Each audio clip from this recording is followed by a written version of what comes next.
First Elder, what are you saying? What do you mean by respectable people? Aren't we also respectable people in the independent state? The only thing I can say is that Elder Shui has a weak psyche and is bad at handling bad news. Who can he blame for that? We didn't violate any terms of the treaty. Big Dipper said. That's true. First Elder nodded. Yuanwan shrugged. If he's really angered to death, it has nothing to do with me. Say if he really dies, the direct line won't come to seek revenge from us, right? Big Dipper and First Elder met each other's eyes. Big Dipper looked at Yuanwan. Zisfeng. They probably won't seek revenge from First Elder and me. Even if the direct line wants revenge, they'd only seek it from you probably. Yuanwan. News of Elder Shui from the direct line being angered to a seriously ill state by the president of the Fearless Alliance spread throughout the entire independent state within half a day. Many groups secretly called Yuanwan contemptible and shameless. How old was Elder Shui? He was an old man in his 70s, yet look at how infuriated he was. The leaders who were rescued from the island by Yuanwan all shook their heads. They'd personally experienced President Fearless' shamelessness for themselves. Thankfully, they were still young and had high tolerances, or else they would have been sent to their graves in their anger back on the island, because of President Fearless. For some reason, those leaders suddenly pitted Elder Shui. This old guy was seriously unlucky. Although he had survived a life of constant strife, those were high-quality struggles. He had probably never encountered someone as shameless and thick-skinned as President Fearless in his whole life. He only had his bad luck to blame. Yuanwan didn't pay much attention to the episode with Elder Shui and dragged Big Dipper and some other people back to the Fearless Alliance to transport that valuable table. Zisfeng, we can just have other people do such a minor task. Why do we have to come here ourselves to move it personally? Big Dipper asked. Yuanwan shot Big Dipper a glance. Rubbish. It's so precious and valuable. What if they damaged it in the moving process? I wouldn't be able to pay for it even if I sold you. Big Dipper. I'm worth less than a table. They had just moved the table from the treasury when Third Elder's pupils contracted suddenly, and he looked ahead. President. Third Elder shouted. What is it? Yuanwan reflexively turned to Third Elder. It's the mysterious person who Nie Linglong made contact with. Third Elder pointed ahead of them. Yuanwan and Big Dipper followed the direction of Third Elder's finger. A tall figure shrouded in a black robe had appeared in the Fearless Alliance without them knowing. There was an elite from the direct line standing next to the black-robed person. Are you certain it's him, Third Elder? Yuanwan questioned. I'm certain. Third Elder nodded vehemently. It's definitely this person, President. I'd recognize him even if he turned into ash. Didn't you say it was too dark that night and you didn't see them clearly? Yuanwan expressed her doubt. I didn't see the person clearly, but I recognized the clothes. Third Elder replied. Moreover, this person is with a member of the direct line, so there's no way I'm wrong. Yuanwan's gaze latched onto the black-robed person. A cold glint flitting through her eyes. It was this person who discussed with Nie Linglong the plan to eliminate her brother, nameless Nie. If this person hadn't agreed, eldest brother absolutely wouldn't have died. Yuanwan didn't waste any words and launched into the air. She gathered a frightening amount of strength into her fist and mercilessly attacked the black-robed person. Not a member of the direct line, you're dead. Upon seeing this, the direct line elite instantly protected the black-robed person, and also swung a punch toward Yuanwan. Bam! The two fists connected, causing a thunderous boom. The direct line elite was sent flying back, akin to a snipped kite. Damn, Zisfeng is awesome. Fuck him over. Hit him. Big Dipper loudly hollered from the side. You killed my eldest brother. Yuanwan stared at the black-robed person centimeters from her. Her entire person was similar to a demon who had crawled out of the deepest pits of hell. I want you dead. As Yuanwan spoke, she leaped toward the black-robed person like a ferocious beast. However, the black-robed person stood in their spot, not shifting a step. Boom. Everyone watched as the fist that Yuanwan put all her might into was nonchalantly caught by the black-robed person. Yuanwan had to use everything she had to pull her hand back from the black-robed person's grasp. Yuanwan frowned deeply as she surveyed the black-robed person. This person. The black-robed person slowly walked toward Yuanwan. Swish. The black-robed person's hand swung through the air. He was so fast he couldn't be seen with the naked eye, and even Yuanwan couldn't catch a trace of this strike. Reflexively, Yuanwan crossed both arms in front of herself and forcefully accepted the hit, staggering several steps back. However, Yuanwan had just stabilized herself when the black-robed person launched another attack. This continued until the fourth exchange of blows, after which Yuanwan was seized by the black-robed person and couldn't struggle free. Damn, this scene stupefied Big Dipper and Third Elder. They were both aware of their president's fearsome strength. The current president's martial strength surpassed her old self's, and calling her a top-notch expert of the independent state would be putting it lightly. So how come their formidable president Fearless couldn't last more than a few blows from this black-robed person from the direct line? Third Elder, attack. Hit him. Kill him. Big Dipper yelled. Big Dipper, hurry. Save the president. Third Elder also cried hastily. Damn, we'll attack together. Okay. Big Dipper and Third Elder immediately charged toward the black-robed person. However, the results didn't surprise anyone. After a single blow, Third Elder and Big Dipper were knocked to the ground by the black-robed person. I came to the Fearless Alliance to obtain one item. The black-robed person's hoarse voice was heard. It wasn't until then that Yuanwan confirmed this person was indeed male. Yes, that table is yours, Big Dipper hastily offered. The black-robed man glanced at the table but quickly looked away. Elder Shue's severely ill state has nothing to do with us. We're also members of the Direct Line. We signed an alliance treaty with the Direct Line. Do you want to visit the Arbitration Council? Third Elder's eyes turned. This man was truly too terrifying, and there was no way they could win against him relying on martial strength. I'm not a member of the Direct Line, the black-robed man calmly said. You're not a member of the Direct Line? Everyone was startled. Heh. The man in black snorted. If you want to sue the Direct Line, go ahead. Yuanwan was contemplative. The information they had said this man most likely wasn't a member of the Direct Line, and appeared to be a military consultant who provided strategies for the Direct Line. Could it be he was hired by the Direct Line at a great fee? Hand over the item, sir. Soon, the Direct Line elite knocked down by Yuanwan's punch stood back up again, and returned to the black-robed man's side with a reverent expression. The black-robed man ignored him and focused on Yuanwan instead. You're not bad. Nialinglong died in your hands. Yuanwan's lips curled up. What? Does your heart hurt? Heart hurt? The black-robed man shook his head. She was merely one of my dogs. If she dies, she dies. Before Yuanwan could respond, the Direct Line elite tied Yuanwan up and brought her to the Fearless Alliance's prison. As for Third Elder and Big Dipper, they were bound and locked in the office. Inside the prison, the Direct Line elite tied Yuanwan to a wall and sneered. President Bai, you're the first one to make Sir take action personally. Yuanwan stared at the black-robed man nearby and didn't respond. President Bai, I'm telling you, be more rational and hand over the item, the Direct Line elite shouted coldly. What item? Yuanwan was apathetic. The ring, of course, the Direct Line elite answered. It's what the Sir wants. President Fearless, you shouldn't resist futilely. Heh, what a pity. I've destroyed that ring already. Yuanwan snorted. Before the Direct Line elite could continue, the black-robed man stood up and walked toward Yuanwan, his gaze quickly landing on Yuanwan's fiercely clenched fist. The black-robed man shot forward and stared at Yuanwan. Open your hand or else I'll immediately kill the two people upstairs. Yuanwan frowned deeply. Having no other choice, she opened her fist. When the black-robed man saw the ring in Yuanwan's hand, he cautiously picked it up, appearing to greatly value this ring. Yuanwan inwardly snickered. This ring was actually a counterfeit. She previously asked Big Dipper's mother, and the woman told her this ring had nothing to do with the Rose of Death.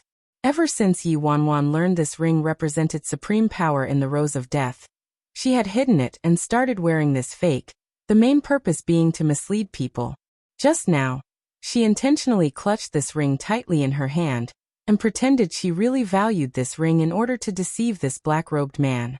Yi Wanwan believed this black-robed man had never seen the genuine item. The black-robed man carefully examined the ring. This ring represents misfortune. Return it to me. Yi Wanwan shouted. Only then did the black-robed man look up from the ring and look at Yi Wanwan. However, he ignored her and put the ring on his finger. Sir, is this the ring? The direct line elite asked. It should be, the black-robed man replied. Then sir, how about you leave first and I'll take care of everything else? A lecherous smile spread across the direct line elite's face as he appraised Yi Wanwan.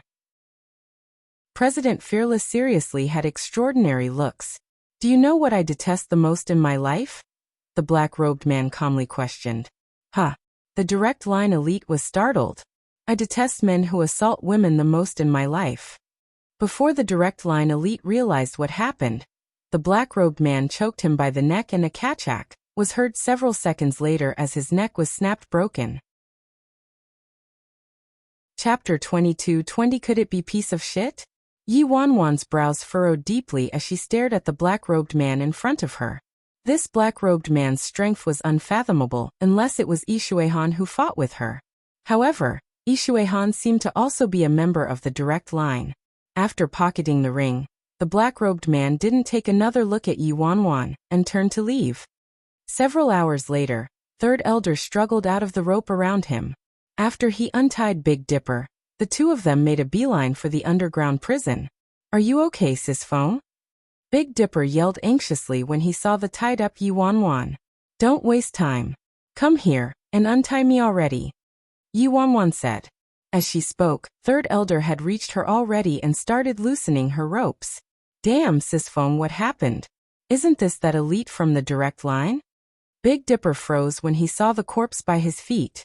Just what happened, President? Where's that black-robed man? Third Elder cautiously examined their surroundings. He left already. He was also the one who killed this guy. Yi Wanwan then proceeded to briefly explain everything. After she finished her explanation, Third Elder and Big Dipper stared at each other, bewildered. That black-robed man was truly a ruthless character, and would casually kill even his own people. I never expected someone like that to exist in the direct line. Isn't that a bit scary? Third Elder couldn't help but feel scared. If that black-robed man wished it, all of them could have died there today. That's right. I didn't expect Sisfone to also not be a match for him. Big Dipper nodded frantically. Before Yi Wanwan could respond, Big Dipper thought of something and exclaimed with a surprised expression. Wait, Sisfone. How did the people from the direct line know we were going to return to the Fearless Alliance today? Could it be we have traitors? Yi Wanwan shot Big Dipper a glance. Traitor your ass. Huh? What do you mean? Big Dipper was dumbfounded. Just like how we inserted mini scouts near the direct line's branches. Do you think the direct line wouldn't have scouts monitoring us too? Do you think everyone's like you? Yi Wanwan asked. Big Dipper. President, what should we do now? Third Elder inquired a moment later. We'll clean this place up first then head back, Yi Wanwan replied. Around evening, Yi Wanwan, Big Dipper, and Third Elder returned to the Rose of Death's headquarters. When First Elder and the others learned about the incident, they all rushed to Yi Wanwan's office. No way. First Elder looked pensive as he sat on the side. I've never heard about an expert at this level in the direct line. Even the president couldn't withstand a few blows from him? Isn't he too frightening? He's not just frightening, he's simply terrifying. Big Dipper got worked up instantly. You weren't there, but that black-robed man from the direct line sent a punch and a kick and Third Elder and I were smashed to the ground without room to retaliate. Only Sisfone could fend off a few blows. Say, do you think that black-robed man was piece of shit? The silent Second Elder suddenly suggested. Fu Mingxi nodded. My grandfather is right. Yi Wanwan was contemplative. Logically speaking, it shouldn't be Yi Shuihan. With Yi Shuihan's personality, if he really wanted to do something, there was no need to act so covertly. Furthermore, Yi Shuihan's target had always been the ancient clans from the collateral branch. This subordinate admires you. Logically speaking, this shouldn't be related to Yi Shuihan. It was just that. Yi Wanwan couldn't be certain since the black-robed man's martial technique did hold some resemblance to Yi Shuihan. However, it probably isn't piece of shit. After all, piece of shit only holds a grudge against the ancient clans. Big Dipper said after a moment of silence. Not necessarily. Seven Star shook his head. Piece of shit is young master's teacher. So it would make sense if the black-robed man didn't kill you guys because of that relationship. Silence draped over everyone in the room. On the surface, piece of shit only hated the collateral ancient clans, but behind the scenes, no one knew the true story. Yi Wanwan sat in her office chair, pensive. Indeed, Yi Shuihan's biggest target should be those collateral branch ancient clans. However, many years had passed. Yet Yi Shuihan still hadn't eradicated those ancient clans. Regardless of how strong Yi Shuihan was, he was merely one person, and those collateral ancient clans possessed an abundance of experts and immense power, so it wasn't realistic for Yi Shuihan to eradicate every ancient clan by himself. If Yi Shuihan learned about the Rose of Death's secret, and knew about the ring in her possession, which represented the supreme power in the Rose of Death, then would Yi Shuihan want to obtain that ring, become the new leader of the Rose of Death, and use the Rose of Death's power to annihilate every ancient clan in the independent state in one move? Of course, all of this was mere conjecture. Yi Wanwan couldn't determine whether the black-robed person and Yi Shuihan were connected and the same person or not yet. Regardless of who it is, don't publicize this matter for now. Yi Wanwan looked at the people in her office as she made the order. Sisfeng, of course we can't publicize it. The mighty president of the Fearless Alliance was crushed by an unknown man in black. If news of this got out, where would I put my pride? I mean, where would the Fearless Alliance put its pride? And how would we stand tall in the independent state from now on? It's too humiliating. Big Dipper said. Yi Wanwan glanced at Big Dipper. What can you expect from a hog but a grunt? Prohibiting them from spreading it had nothing to do with being humiliated. If other people learned about such a formidable expert guarding the direct line, their morale would definitely be affected. What would those groups who had joined the collateral branch already think? Moreover, an expert from the direct line sought out President Fearless in the Fearless Alliance simply to steal something. What did he steal? Did he steal it? A lot of speculation would brew, which would damage the collateral branch. Hence, this type of information absolutely couldn't spread, and sealing off any leaks of the information was the best strategy. I understand your meaning, President. Everyone present today, lock down the information and don't let it get out. First Elder immediately understood Yi Wanwan's thoughts at a glance. Haha, I have to say that the President might be young, but she's careful and meticulous. This subordinate truly admires you. Truly, truly admirable. Third Elder immediately exclaimed. Yi Wanwan turned to Third Elder. I believe First Elder knows what I mean. But are you certain you also know, Third Elder? Of course this subordinate knows. How can I not know what First Elder knows? Third Elder hastily replied. Then what did I mean? Yi Wanwan asked. Third Elder. Videotape. Third Elder looked at Yi Wanwan with a somewhat embarrassed expression. It's actually like this, President. What the President means isn't important. What's important is that the President is wise and gallant and thoughtful and meticulous. Yi Wanwan sighed. This was still truly the Fearless Alliance. Nothing had changed despite the transfer to the Rose of Death. How long will it be until the direct line and the collateral branch start fighting? Yi Wanwan asked First Elder a moment later. In the next few days probably. These past 2 days, the direct line and the collateral branch have been testing each other's waters, and had several skirmishes already, First Elder replied. Yi Wanwan nodded. The independent state's peaceful days were completely over. However, strictly speaking, the independent state had never been peaceful. President, what are our plans? First Elder inquired. Fifth Elder glanced at First Elder. Keep wasting time. Lord Azura is a member of the collateral branch, so of course we have to support the collateral branch. What other plans could we have? Then the President is intending to support the collateral branch under the Rose of Death's name? First Elder asked. Yi Wanwan nodded. That was indeed her plan. Before Yi Wanwan could act though, the Nye family suddenly announced their support for the collateral branch in their war with the direct line. Following the Nye family's announcement, the Ji family also announced their support for the collateral branch. Amongst the 4 great clans, only the Shen family and the Ling family hadn't acted yet. It wasn't hard to understand the Shen family's silence though. In the independent state, the Shen family were mainly businessmen, so they didn't wish to get entangled in this war between the direct line and the collateral branch. If they rashly expressed their support, they'd not only have to provide a large sum of money, but would also be greatly impacted if the side they supported was defeated. As for the Ling family, Yuanwan knew little about them. The Ling family did originally intend to support the collateral branch, but now that Patriarch and Madame Nia had returned and announced their support for the collateral branch, the Ling family didn't seem to want to be in the same camp as the Nia family due to their previous conflicts. However, 2 days later, the Shen family and the Ling family both announced their support for the collateral branch at the same time. 3 days later. Sisfeng, there's someone here from the Martial Arts Union. They say their president is inviting you to meet at their headquarters. Big Dipper reported to Yuanwan. Yuanwan wrinkled her brows. Xia hadn't appeared since his escape from the remote island. She didn't expect him to invite her to visit the Martial Arts Union today. Sisfeng, you aren't really planning to go, right? Big Dipper looked at Yuanwan. I bet the Martial Arts Union is up to no good, seeking you out at a time like this. Of course I won't go. Yuanwan snorted. Tell their president if he wants to see me, then he has to come here personally. Okay. Big Dipper nodded and left. Half a day later, Big Dipper entered the office with a videotape in hand. Sisfeng, this was sent here by the Martial Arts Union. They said there's something you're interested in on the tape, and told you to take a look.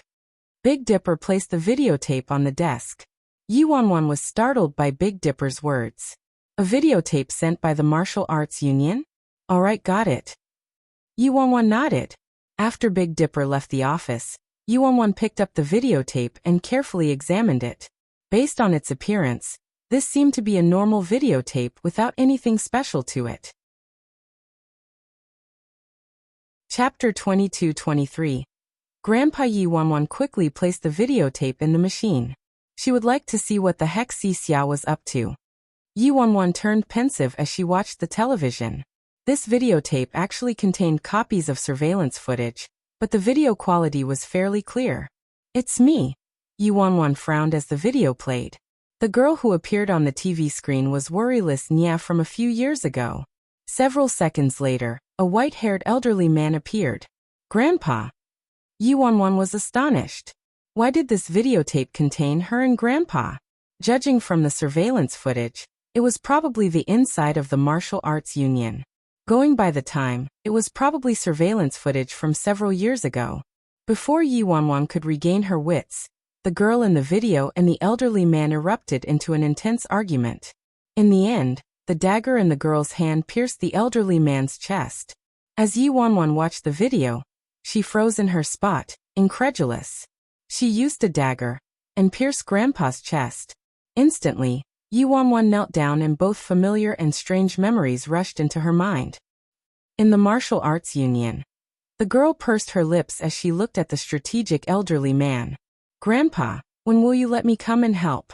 All my martial techniques are utterly useless. Don't you find it a terrible loss? The elderly man glanced at the girl. If my intelligence is correct, you're the one who built that fearless alliance. The girl's expression shifted. No way. Grandpa, how could I have built it? Are you saying my intelligence is wrong? The elderly man was displeased. Damn Xia. He's the one in charge of the intelligence network. He actually sold me out. The girl fumed with rage. Xia had nothing to do with it. Tell me, why did you build some bullshit fearless alliance and recruit a bunch of ignorant and incompetent old men to act as elders? What in the world were you thinking? The elderly man frowned at her. The girl latched onto the elderly man's arm. Grandpa, don't you think it's because I'm bored? Anyway, the people I recruited might be ignorant and incompetent and fool around a lot, but at least they're all truly capable. Moreover, I built a group because of you, Grandpa. Because of me? The elderly man glanced at the girl. Tell me, how was it because of me? Grandpa, look, after my faction grows strong, if Grandpa runs into trouble or difficulties one day, I can help you out. Also, didn't you teach me, Grandpa? The strength of one person isn't true power. It's gathering strong people to your side and banding them with you like strands of a rope, which represents true power. I'm just acting as Grandpa taught me, the girl explained cheerfully. The elderly man exasperatedly looked at the girl. I probably won't be able to find another person with a mouth like yours in the entire independent state. You can turn the dead into the living and have a skin thicker than the independent state. Grandpa, it's not news that I'm thick-skinned. Don't tell me you just found out, the girl retorted. The elderly man shook his head and didn't say anything else. The scene changed. In some command room, the elderly man was sitting in the center while Xia was sitting in the assistant position. Worryless, I have a task for you. The elderly man spoke while looking at the girl. Recalling the paw, the girl glanced at the nearby Xia. Grandpa, I'm not the right one to ask. You should ask the one sitting next to you. You give every good thing to him. Is he your real grandson? Sister, what you're saying is wrong. Xia looked at Yuanwan. I'm Grandpa's deputy, so that's not much different from a real grandson. Blah, you shameless thing. Were you the one who told Grandpa I built the Fearless Alliance last time? The girl fiercely glared at Xia. We might be sister and brother, but work is work, and there needs to be a line between public and private matters. Grandpa told me to investigate it, so what could I have done? Don't blame me if you want someone to blame. Blame Grandpa, Xia replied placidly. The girl's expression changed at once, and she pointed at Xia. Good lad, your wings are fully grown now, huh? Alright, just wait. If I don't skin a layer from you, I'm your younger sister, and you're my elder brother. I was wrong, Xia immediately replied. Quiet. The elderly man swept his eyes over the girl and Xia. The girl and boy instantly turned silent. Azura is brazen and audacious and is publicly resisting the martial arts union. I need the Fearless Alliance to act as a spearhead and recruit more factions, the elderly man said to Yuanwan. Azura? The girl was startled. That's one of the 3 core factions of prison, right? That's right. That's what my intelligence says. Xia nodded. Grandpa, Xia's martial arts skills are good, so how about I pull some elites from the Fearless Alliance and have him lead the team? Xia is part of the intelligence department anyway, so he rarely shows his face and not many people in the independent state know him, Yuanwan suggested. No. Xia nodded without any hesitation. No. What? You've learned how to resist now. Your sister, want you to do something and you can't. What use are you? Yuanwan yelled while pointing at Xia. Sister, that's not what I meant, Xia exasperatedly replied. Actually, the leader of Azura is my 9th uncle. Although we haven't met many times and don't have much affection between us, he's still my uncle, so I won't participate in the war between the Martial Arts Union and Azura. Your uncle? The girl was stunned. Damn, that's too explosive. Worryless, what did Grandpa teach you? Look at you. Do you resemble a girl at all? You say damn every other word. Where's your propriety? The elderly man looked at the girl with displeasure. What about it? It's not like you've raised me like a girl since I was young, Grandpa, the girl rebutted. The elderly man wanted to say something but ended up forcibly stifling it. All right, Grandpa, don't be angry. I'll lead the team, all right. It's just Azura. I'll annihilate them for you, Grandpa. The girl's lips curled up into a bone-chilling smile.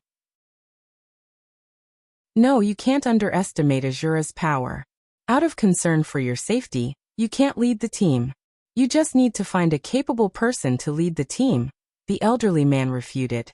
Grandpa, no way. Everyone inside the Fearless Alliance is like my brother. Whether they're old or young, male or female, dumb or clever. I treat them all the same, alright? You're only worried about my safety, but my brothers' lives are also lives, the girl said. Brothers or not, I don't care. I don't care about whether other people live or die, but you have to restrain yourself. Your life is most precious. And it's improper for a girl like you to keep hanging out with those people and calling them brothers.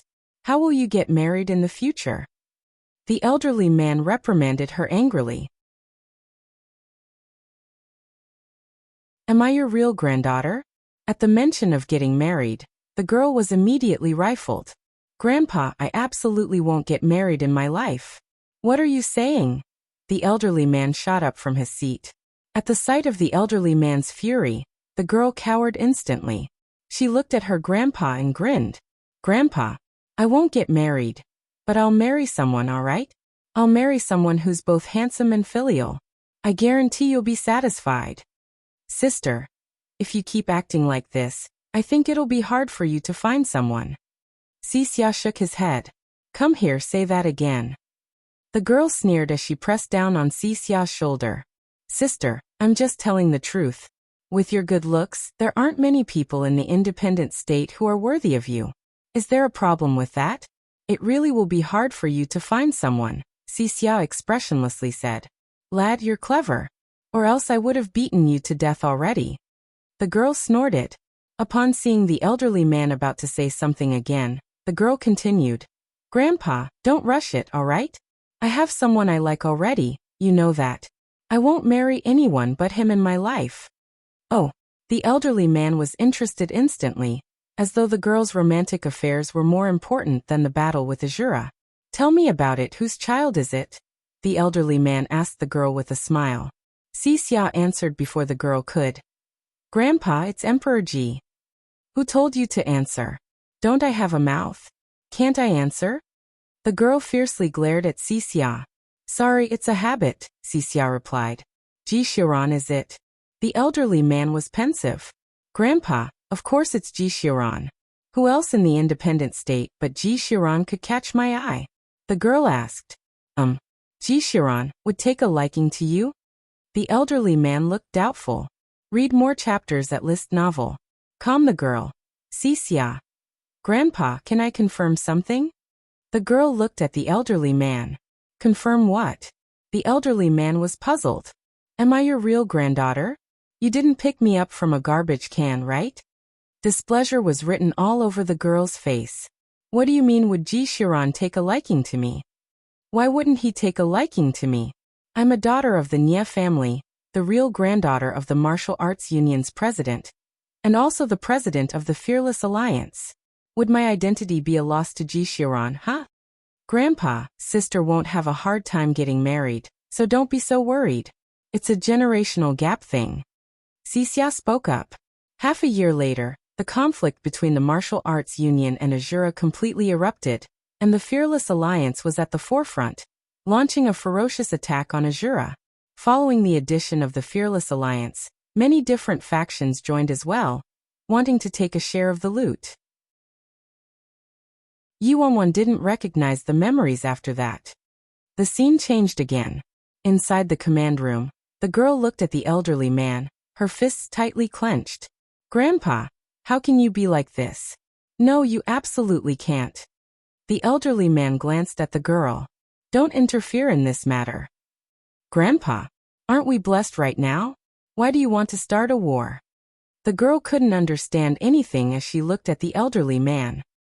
I told you, it's not your business, the elderly man shouted. But, Grandpa, the Nie family has my parents and my brother. The girl shook her head. Grandpa naturally has plans for your brother.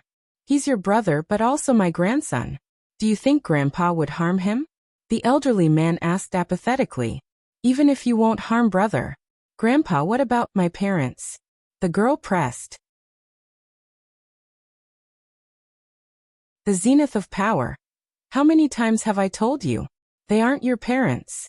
They aren't worthy. The elderly man shouted harshly. Why do you care for disloyal and dishonest people like them? Grandpa, I know what happened between you and Dad and Mom, and they were in the wrong, but so many years have passed. I believe they also want to sincerely apologize to you. Grandpa, let's go home, all right? Let's go to the Nie residence and reunite with Dad, Mom, and brother. If we've lost even our home, what point is there for you to dominate the entire independent state? The girl looked distressed. She didn't know why her grandpa would have this kind of ambition, and why he wasn't satisfied by his position as the president of the Martial Arts Union. He actually wanted to dominate and rule over the entire independent state.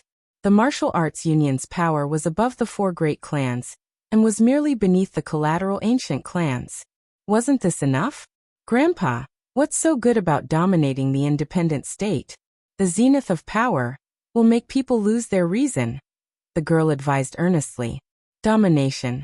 The elderly man's eyes sparkled with an indescribable light. The elderly man turned to the girl. Worryless, do you know what the zenith of power is? It's freedom. Grandpa, aren't we free right now? We can do whatever we want, so why must we reach the zenith of power? The girl couldn't understand. Freedom isn't doing whatever you want.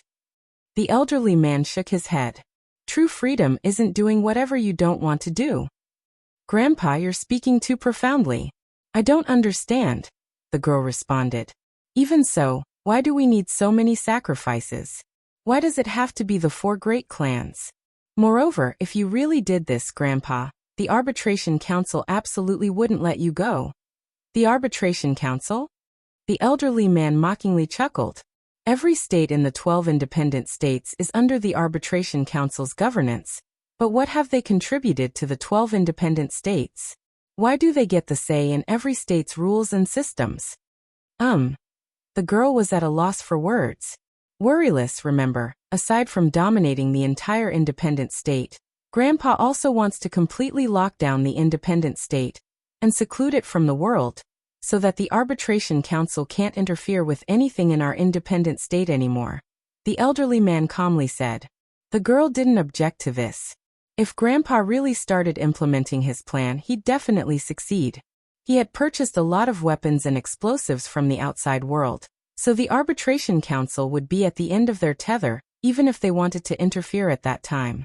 Anyway, Ji Shiran, that bastard abandoned you too, so I'll bomb the Ji family too. I'll turn the 4 great clans into ash. The elderly man's eyes shimmered coldly. No, Grandpa, you absolutely can't. The girl looked resolute. Why can't I? If that bastard comes here right now and kowtows and apologizes to you, I might consider sparing his life. Is my granddaughter a person other people can bully however they want? The elderly man yelled. Grandpa, you purchased a lot of explosives saying you wanted to annihilate the 4 great clans, but in truth, you wanted to intimidate people. The ancient clans have the advantage in numbers, and are divided into the direct line and the collateral branch. Grandpa, you want to use the destruction of the 4 great clans to intimidate the direct line and the collateral branch and make them submit to you. The girl's voice wavered as she spoke. Worryless, you're right. The elderly man didn't deny it and nodded. The direct line and the collateral branch are considered the strongest fighting forces in the independent state. As long as they submit to Grandpa, help Grandpa resist the Arbitration Council, and we use Grandpa's supply of weapons, we can lock the Arbitration Council out and keep the entire independent state under lockdown. From then on, Grandpa will determine every rule in the independent state. Bomb me along with Grandpa. Is what you're saying all there is? The girl inquired. Grandpa's ambitions were truly too great. He absolutely wouldn't be doing all this just to take over the independent state. The elderly man sank into silence. A while later, he finally responded. Worryless, Grandpa's objective wasn't just the independent state naturally. Just what in the world are you trying to do, Grandpa? The girl realized that the grandpa in front of her had suddenly turned into a stranger. I want to rule over the 12 independent states and drive out or destroy the Arbitration Council. The elderly man answered. I understand. Yuanwan nodded. Grandpa, you want to turn the 12 independent states into one country. Grandpa, you want to become the emperor. Is that bad? The elderly man asked. Since ancient times, the Son of Heaven has been venerated. Grandpa's old, so how many more years can I live? It will all belong to you in the future. Grandpa, I don't want it. I'm not interested. My biggest wish is for our family to live safely and harmoniously together. Domination, Son of Heaven, Emperor. I'm not interested in any of that. The girl frantically shook her head. Grandpa, stop this mistake. Mistake. The elderly man frowned deeply. Are you saying Grandpa has made a mistake? That's right, the girl firmly insisted. Then tell me, what mistake did Grandpa make? The elderly man looked at the girl. An achiever doesn't bother with trifles. Since ancient times, countless achievers stepped across piles of skeletons to ascend to the peak. Did they all make a mistake? Before the girl had a chance to respond, the elderly man continued. If Grandpa governed the 12 independent states, things would only improve. The girl wanted to say something but couldn't find a good rebuttal. The girl didn't think the 12 independent states would decline under Grandpa's governance, considering his abilities. The girl also believed it would only improve if Grandpa governed it. But the price for it was too great, and the people who would be sacrificed included her family. These past few years, the Arbitration Council held iron control over the 12 independent states and ruled over it without dissent. They can't provide the freedom that Grandpa wants, so Grandpa has to take it himself. Your parents are disloyal and dishonest and don't deserve to be people. They've never taken care of you since you were young. And it was Grandpa who raised you, grain by grain. Now you want to turn your back on Grandpa for those parents who never cared about you? The elderly man's brows furrowed deeply. Grandpa, I know you haven't done anything wrong. The girl stared at the elderly man. From your viewpoint and position, you have your reasons and there aren't any issues with destroying the 4 great clans. But from my position, I'm not wrong either. Regardless of whether they've cared for me and regardless of whether I hold affections toward them, they are my parents after all, and I'm just a normal person. I don't have Grandpa's great ambitions and lofty aspirations. I will return to the Nye residence now. If Grandpa wants to bomb it, then you will have to bomb me along with it. After saying that, the girl turned to leave. Stop right there. The elderly man blocked her path immediately. Why do you have to make Grandpa worry? You're my granddaughter. Grandpa wouldn't harm you even if it meant I died. Don't you understand? But what about my parents? They're also Grandpa's children, the girl said. Shut up. The elderly man's face filled with rage. They don't deserve to live. Can't give it to you? The girl looked at the elderly man in incomprehension. Even if Grandpa didn't care about Father's life, what about Mother? She was his real daughter. Worryless, I never told you this, but do you know what your parents did? The elderly man looked at the girl a moment later as he tried to calm down. The girl shook her head. She always thought this hostility originated from Grandpa disagreeing with Mother and Father's marriage. You should know that I managed the Nye family single-handedly, right? The elderly man asked. I do. Back then, the Nye family declined, and I used everything I had to drag the Nye family out of the mud. At that time, the Ling family caused all sorts of trouble for the Nye family. Since the previous generation, the Nye family and the Ling family have been enemies, and your grandma was killed by someone from the Ling family during one of our battles. The elderly man explained calmly. The girl was clearly startled. She really didn't know about this incident. After your parents got married, your mother actually handed the position of the Nye family head to your father. And the two of them teamed up to kick me out of the Nye family. What right do disloyal, unfilial, and corrupt people like them have to be worthy of being my children and your parents? Tell me.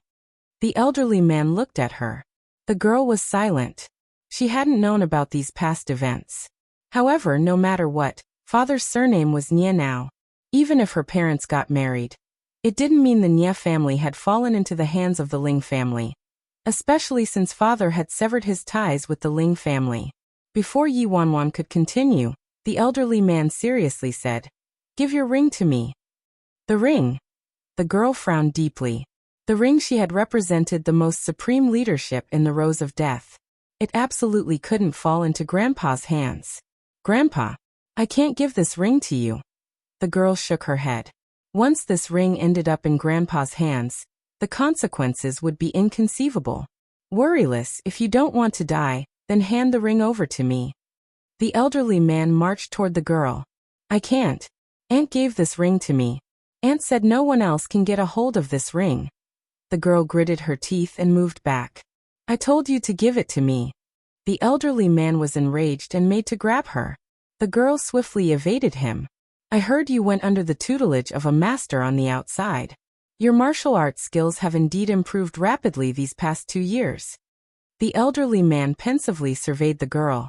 Grandpa, Don't force me. I really can't give this ring to you. The girl cried. If she allowed Grandpa to have this ring, it wouldn't only be a disaster for the independent state. All 12 of the independent states would be implicated. She absolutely couldn't give this ring to Grandpa. Worryless, are you bent on opposing Grandpa? The elderly man asked. Grandpa, I'm not opposing you. The girl shook her head. Nice Worryless has grown up. The elderly man suddenly tossed a dagger to her. If you can defeat Grandpa, then Grandpa will listen to you. Are you serious? The elderly man's words caused the girl's eyes to brighten. She frequently sparred with Grandpa. Although she had never won, she had to fight even if she only had 1,000th of a chance. She couldn't allow Grandpa to keep sinking into the pit and continue his mistake. The truth behind domination, of course, the elderly man replied. Correspondingly, if you lose, you have to hand over that ring which represents the supreme power in the Rose of Death to me. The girl was silent for a moment before nodding and finally agreeing. Grandpa, be careful. The girl turned into a shadow and charged toward the elderly man with the dagger in hand. However, the girl had just reached the elderly man when he attacked with his shoulder and slammed the girl into the air. After she stabilized herself, she didn't retreat and swung her dagger again to attack him. How about this? If you can strike me within 3 blows, it'll be considered my loss. The elderly man stood in his spot with his arms behind his back. Okay. The girl agreed, her moves turning swifter and fiercer. However, the first 2 moves were all easily broken by the elderly man. She didn't appear to have any winning chance against Grandpa. You have 1 remaining chance, the elderly man declared coldly. The girl gritted her teeth. She was well aware that she had to attack a 3rd time or else she would lose without a doubt. In the blink of an eye, the girl pulled off the ring from her finger and wanted to destroy it with the dagger. You dare.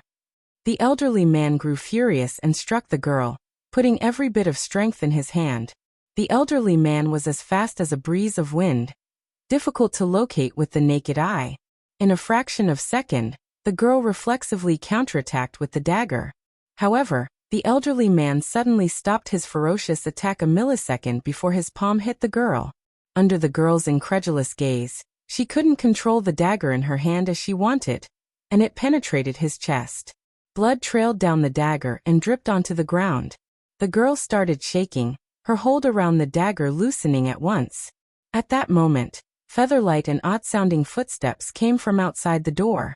Her mind turned blank, and she immediately dashed outside without a clear direction. The scene changed. At some wild area in the independent state. Worryless nye, you killed Grandpa. Xixia's figure was akin to a glacier.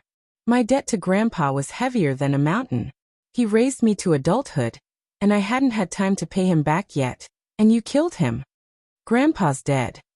The girl's expression became terrified, and she frantically shook her head. Impossible. Although I hurt Grandpa with the dagger, it absolutely couldn't have been fatal with the condition of Grandpa's body. Also, the dagger didn't pierce any vital spots, so how could Grandpa be dead? She continued. Xixia, did you know Grandpa's plan? Why didn't you stop Grandpa? Worryless nye, none of this is important anymore. Xixia stared at the girl and knelt down in front of her a second later. Worryless nye, back then, it was you and Grandpa who saved me, so I also owe you a life. As Xixia spoke, he kowtowed 3 times to Yuan. This time I won't make you pay. Consider this as me repaying you with your life. These 3 kowtows represent the severance of our ties. The girl stood in her spot and didn't say anything. Worryless nye, you're a traitor. You betrayed Grandpa and me. You could bear to even kill Grandpa, who loves you the most. You aren't human, you're a demon. You're a demon who climbed out from an abyss, Xixia declared coldly. Bullshit. The girl screamed angrily. Heh, Xixia's lips turned up. Do you know why Grandpa wanted to dominate the 12 independent states and why Grandpa wanted to destroy the Arbitration Council? Xixia continued, not giving the girl a chance to respond. The Arbitration Council is extremely wary of the Rose of Death, and the Arbitration Council knew the previous Black Widow was a distant relative of the Nye family. Hence, the Arbitration Council laid pressure on Grandpa and made Grandpa eliminate the Black Widow no matter what. Some time ago, Grandpa set up a plot and trapped Black Widow, and she finally died in the independent state. Originally, this matter would have been settled, but you accepted that damn ring. Chapter 2230. What do you mean? The girl asked. What do I mean? Wuxia snorted. You accepted that ring, which means you're the new leader of the Rose of Death. The Arbitration Council learned about this, so they wanted Grandpa to personally kill you, snatch the ring and hand it over to the Arbitration Council. What? The girl was stunned. The first time Grandpa had no choice. As the president of the Independent States Martial Arts Union, he was bound by the Arbitration Council and couldn't resist. But this time, because of you, Grandpa finally decided to take over the independent state and oppose the Arbitration Council. Wuxia coldly explained. What? Why didn't Grandpa tell me? The girl exclaimed in shock. Tell you? Wuxia shook his head. Because Grandpa didn't want you to know this matter was related to you, and didn't want you to get involved. This plan might have succeeded, but it might have also failed. He didn't tell you because he was afraid you'd feel guilty and blame yourself if it failed, and was afraid it'd bring harm to you. But Grandpa's concerns were unnecessary. How could an apathetic and heartless person like you feel guilt and self-reproach? Soon, everything turned into nothing and darkness returned. Yu Wanwan felt someone madly shaking her. Sisfeng, what's wrong with you? Damn. You aren't dead, right, Sisfeng? Don't scare me. Sisfeng, are you okay? Yu Wanwan slowly opened her eyes and saw the panicked Big Dipper. Stop shaking, all right? Yu Wanwan's brows furrowed deeply. Sisfeng, you aren't dead. Big Dipper's expression turned joyous when he saw Yu Wanwan opening her eyes. Yu Wanwan didn't say anything and stood up from the floor, sitting on the sofa. She finally remembered everything. However, this type of memory, she neither wanted it nor was willing to accept it. How could she have killed Grandpa? That dagger was the weapon she typically used to spar with Grandpa and wasn't sharp at all. Although Yu Wanwan felt agony and self-reproach inside, she was incredibly calm. On the island, Wuxia claimed she wanted to gain domination over the independent state, but it appeared he merely wanted to enrage her.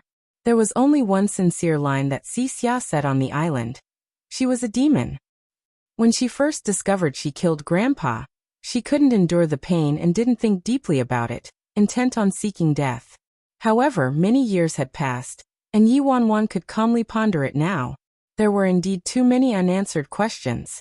In the video, although her grandpa was pierced in the chest by her dagger, he didn't die immediately. After she escaped, Grandpa used the walls and door to walk out very weakly. Based on what Wuxia said, Grandpa died outside the door. Back then, she thought Grandpa died from losing too much blood after being pierced by the dagger. Now though, that's not right. Yu Wanwan suddenly shot up. Big Dipper jolted in fright. What isn't right? Where isn't it right? Yu Wanwan frowned deeply. She still recalled one particular detail. After she injured Grandpa with the dagger back then, she distinctly heard feather-light footsteps coming from outside, which was why she lost her cool and fled in her blank state. Back then, she thought these footsteps belonged to someone from the Martial Arts Union who needed something from Grandpa. If it was really a member of the Martial Arts Union, they definitely would have realized Grandpa was injured and saved him, so dying from losing too much blood was impossible. However, if it wasn't a member of the Martial Arts Union, who could it have been? Outsiders couldn't enter the Martial Arts Union. Only members could unless a top-notch expert snuck inside without anyone noticing. Chapter 2231. The culprit is someone else president. Before Yu Wanwan could think about it more deeply, Third Elder pushed the door open and entered. What is it? Yu Wanwan turned to Third Elder. President, there's an old man here asking to see you by name, Third Elder replied. By name? Yu Wanwan was startled. Which name and which surname? He said he wants to see the old president's granddaughter, Worryless Nya. Third Elder appeared to have guessed what Yu Wanwan was thinking. Got it. Bring him inside. Yu Wanwan agreed with a nod. A moment later, An elderly man walked into the office and examined Yi Wanwan for a long while. Leave, Yi Wanwan said to Big Dipper and Third Elder. They nodded and walked out of the office, closing the door behind them. Are you really the old president's granddaughter, Worryless Nya? The elderly man inquired with a hint of misgiving. The genuine one, Yi Wanwan answered. As they say, a girl changes 18 times between childhood and womanhood. You're different than before. The elderly man sighed. May I sit down? Sit, Yi Wanwan said. The elderly man sat down on a chair before asking. Worryless, do you still remember me? May I ask who you are? Yi Wanwan wrinkled her brows. She really didn't have any recollection of this elderly man. Years ago, I was responsible for the inner security system in the Martial Arts Union. My name is Wang Lai, the elderly man replied. Wang Lai. Yi Wanwan looked pensive. A moment later, her expression shifted. Your Uncle Wang? Back then, there was indeed a member named Wang Lai in the Martial Arts Union. When Yi Wanwan was bored, she frequently sought him out to get her hands on some gossip. That's right, Worryless. I didn't expect you to still remember me. Wang Lai nodded. Why did you seek me out this time, Uncle Wang? Yi Wanwan cut straight to the chase. Wang Lai sank into silence and slowly began a long while afterward. This matter has been hidden in my heart for many years. I've actually been searching for you all this time. Thankfully, the Nya family recently announced that President Fearless was Worryless Nya, so I found out you were back. I visited the Fearless Alliance several times, but the Fearless Alliance was emptied, and I didn't see you when I camped near the Nya residence. In the end, I heard you might be here. Uncle Wang, let's not beat around the bush. What is the matter? Yi Wanwan asked. Worryless, it's about the old president. Wang Lai sighed. Grandpa? Yi Wanwan looked at Wang Lai. Tell me. Back then, the new president said you killed the old president. But actually that's not the case. Wang Lai looked emotional. Yi Wanwan frowned deeply. That's not the case? Correct. Wang Lai nodded with conviction. Worryless, you did injure the old president, but the culprit who killed the old president was someone else. Who? Yi Wanwan hastily pressed. I'm not certain about this part. Wang Lai looked sorrowful. Back then, I was hiding in a secret spot and saw you running out, then the old president followed you outside, covered in blood. I was really worried and wanted to dash toward him to check on his injuries. But suddenly, a mysterious person wearing a black robe appeared. It was him. He killed the old president. Yi Wanwan's expression changed. Could it be that black-robed man from the direct line? Later, the new president acceded to the position. I wondered if it was the new president who killed the old president in order to get promoted. I was scared, so I withdrew from the Martial Arts Union. Sigh, it's my fault for being too cowardly. If I had the courage to stand up and fight with the black-robed person back then, perhaps the old president wouldn't have died. It's all my fault. Chapter 2232 The Northern Battlegrounds. Yi Wanwan glanced at Wang Lai. If he was more courageous back then, she probably wouldn't be able to see him now. Miss Worryless, you must be careful. The new president claims you're the old president's killer, but I feel it's possible the true killer is the new president. Of course, this is just a possibility and my personal speculation, Wang Lai warned her. Yi Wanwan nodded calmly. After Wang Lai left, Yi Wanwan fell into contemplation. Back then, she merely thought she injured Grandpa and never thought Grandpa would die, since that little wound couldn't even be considered a serious injury to Grandpa. After injuring Grandpa, her mind turned blank and she didn't know how to face Grandpa, which was why she fled from the Martial Arts Union. She never expected to later learn from Xia that Grandpa was killed by her. Just now, Wang Lai suspected Xia to be Grandpa's true killer, but Yi Wanwan didn't think so.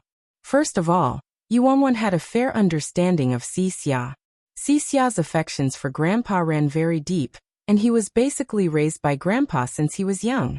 Even if they took a step back and Xia really intended to kill Grandpa, that wasn't too realistic considering Xia's strength. Grandpa might have been injured by her at that time, but Xia still wasn't a match for Grandpa. However, if it was as Wang Lai said, and it was that black-robed person at the Fearless Alliance headquarters last time, Yu Wanwan exchanged blows with that black-robed man from the direct line. That man's strength was unfathomable. If the black-robed person that Wang Lai spoke of was the same black-robed person from the direct line, then it wasn't impossible that the black-robed man killed Grandpa, based on his strength. However, this was mere conjecture, and Yu Wanwan couldn't be certain. What she was certain of was that Grandpa's death was related to a black-robed person. She merely couldn't ascertain whether this black-robed person was the same black-robed person who stole her ring. Xiaofeng. Before Yu Wanwan could mull over this anymore, Autumn Water entered. Not long after the Rose of Death was established, Yu Wanwan sent Autumn Water to their headquarters to manage it. Yu Wanwan gathered her thoughts and looked at Autumn Water. Is there any news from the direct line or the collateral branch? Autumn Water nodded and replied. Both sides are locked in a fierce struggle and the battleground is situated in the northern front. Many factions from the independent state have headed there and joined this battle already. What about piece of shit? Yu Wanwan asked. He hasn't been spotted yet. Autumn Water shook her head. The current situation is a bit chaotic. When will we depart, Xiaofeng? Autumn Water, use the Rose of Death's name to announce support for the collateral branch, Yu Wanwan instructed. Okay. Autumn Water nodded and left. That day, the Rose of Death publicized its unconditional support of the collateral branch and its resistance toward the direct line. At the same time, every member of the Rose of Death made its way to the northern front and arrived at the battlegrounds in the afternoon. The war between the direct line and the collateral branch was more intense than Yu Wanwan anticipated. After arriving at the northern battlegrounds, Yu Wanwan first met up with Si Yihan and the others. On the northern front, prison didn't mingle with the other factions, and even their war room was located in a different place. Currently, inside the conference room, Si Yihan was sitting in the chief seat and listening to Jiang Lihan's babbling analysis for the situation without making a single comment. Chapter 2233. It's not as warm as your arms. Meanwhile, Yu Wanwan sat next to Si Yihan and nearly fell asleep. Say, can't you guys respect me a little? Jiang Lihan's gaze landed on Yu Wanwan. Especially worryless, Nya. I'm analyzing the current situation. Can't you look at me and express some opinions? If you want to sleep, go home and sleep. Yu Wanwan shifted her eyelids and yawned before looking at Jiang Lihan in bewilderment. Your analysis is very correct. The corners of Jiang Lihan's brows twitched. I haven't freaking started analyzing anything yet. I've just been giving a summary of the situation. Oh, Yu Wanwan nodded. Your summary analysis is very good. You. Jiang Lihan turned to Si Yihan, fuming with rage between gritted teeth. Ajio, can't you control your woman? She's at least one of prison's 4 core factions now. Can't she be less half-hearted? Si Yihan glanced at Yu Wanwan. Should I get a blanket for you?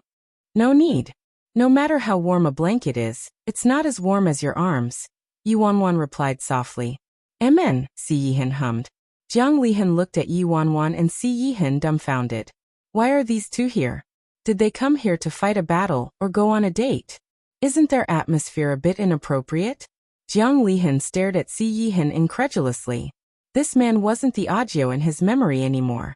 Continue. Si Yihan told Jiang Lihan. Jiang Lihan sighed exasperatedly and had no choice but to continue. Right now, the direct line and the collateral branch haven't gone all out in their offense yet. For example, people like piece of shit from the direct line haven't appeared yet, and the collateral branch also hasn't shown all of its trump cards yet. Moreover, the Martial Arts Union has yet to announce their support of either side. The Martial Arts Union's strength can't be underestimated, so it'd be a problem if something unforeseen occurred. Si Yihan nodded, his gaze fixed on Yu Wanwan still. Is that all? Si Yihan finally asked after waiting for a while as Jiang Lihan didn't say anything else. Yes, that's all, Jiang Lihan replied. We know everything you said already. Si Yihan paused in thought for a moment. The direct line is situated on the border between the northern region and the independent state. If the direct line's army steps inside the boundaries, it'd be the same as entering the independent state. Right now, the most important objective is to guard the border.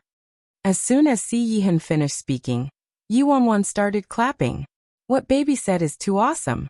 His single sentence is clearer than that ugly freak's nonstop rambling. Si Yihan nodded lightly.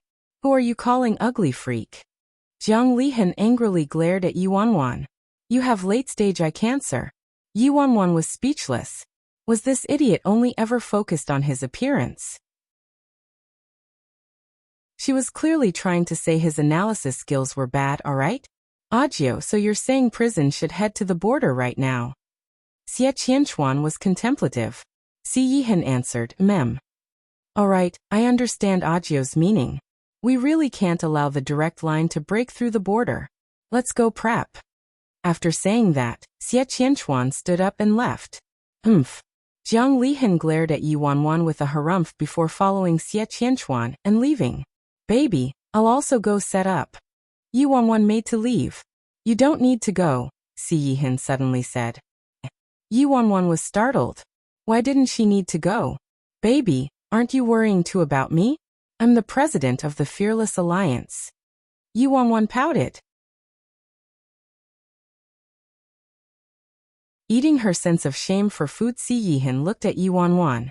So which side does the Fearless Alliance support? Of course it's. Yuanwan paused. Fuck me.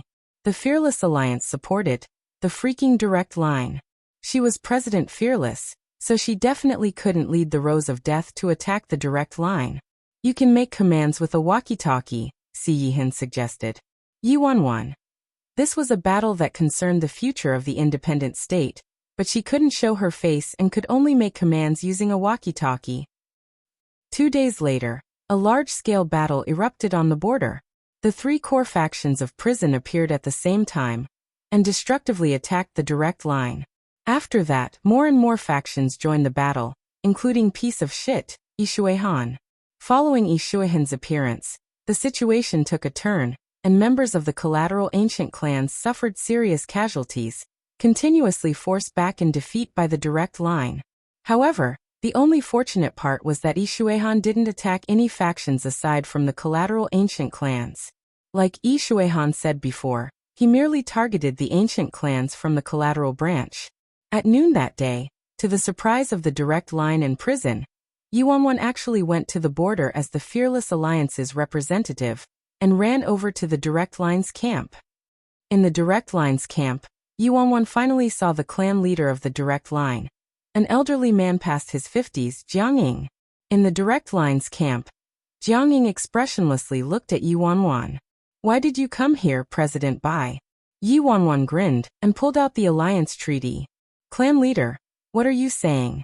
My Fearless Alliance signed an alliance treaty with the direct line. I came here to fulfill my obligations. Several elderly men from the direct line angrily glared at Yuanwan. This woman nearly angered one of their higher-ups, Elder Shui, to death. Now she came here as if nothing happened and said she wanted to support the direct line and fulfill her obligations. Weren't you going to sue the direct line at the arbitration council? Jiangying asked. That's a different matter. You didn't fulfill your obligations, but I have to fulfill mine, am I right? Yuanwan cheerfully replied. Fulfill what obligations? What use is it to only have you on our side? A higher-up demanded. I can't do anything about that. I'm the only one left in the Fearless Alliance. I'd also like to bring a giant army here, but they've been subsumed under that knockoff Rose of Death. Speaking of which, isn't the direct line to blame for this? Yet you're making a fuss about this? Why are you this shameless? Yuanwan glanced at the elderly man who spoke. You. The elderly man's face flushed red from Yuanwan's retort. He wanted nothing more than to mangle Yuanwan into pieces. Yuanwan's lip curled up into an indescribable smile. She came here today simply because she was worried about Si Yihan and the others. Since she couldn't appear with the brand Rose of Death above her, she'd appear as the president of the Fearless Alliance. Anyway, she signed an alliance treaty with the direct line, so they wouldn't carelessly harm her. Alright, since you have those intentions, President Bai, help yourself. However, I still have to remind you to not make any ill-advised moves on the battleground between the direct line and the collateral branch, or else you'll only injure yourself. After saying that, Jiangying turned and left. The next morning, Yuan followed the Direct Line's army and appeared on the battleground. This fucking Direct Line wants to use me as cannon fodder, huh? Yuan chortled.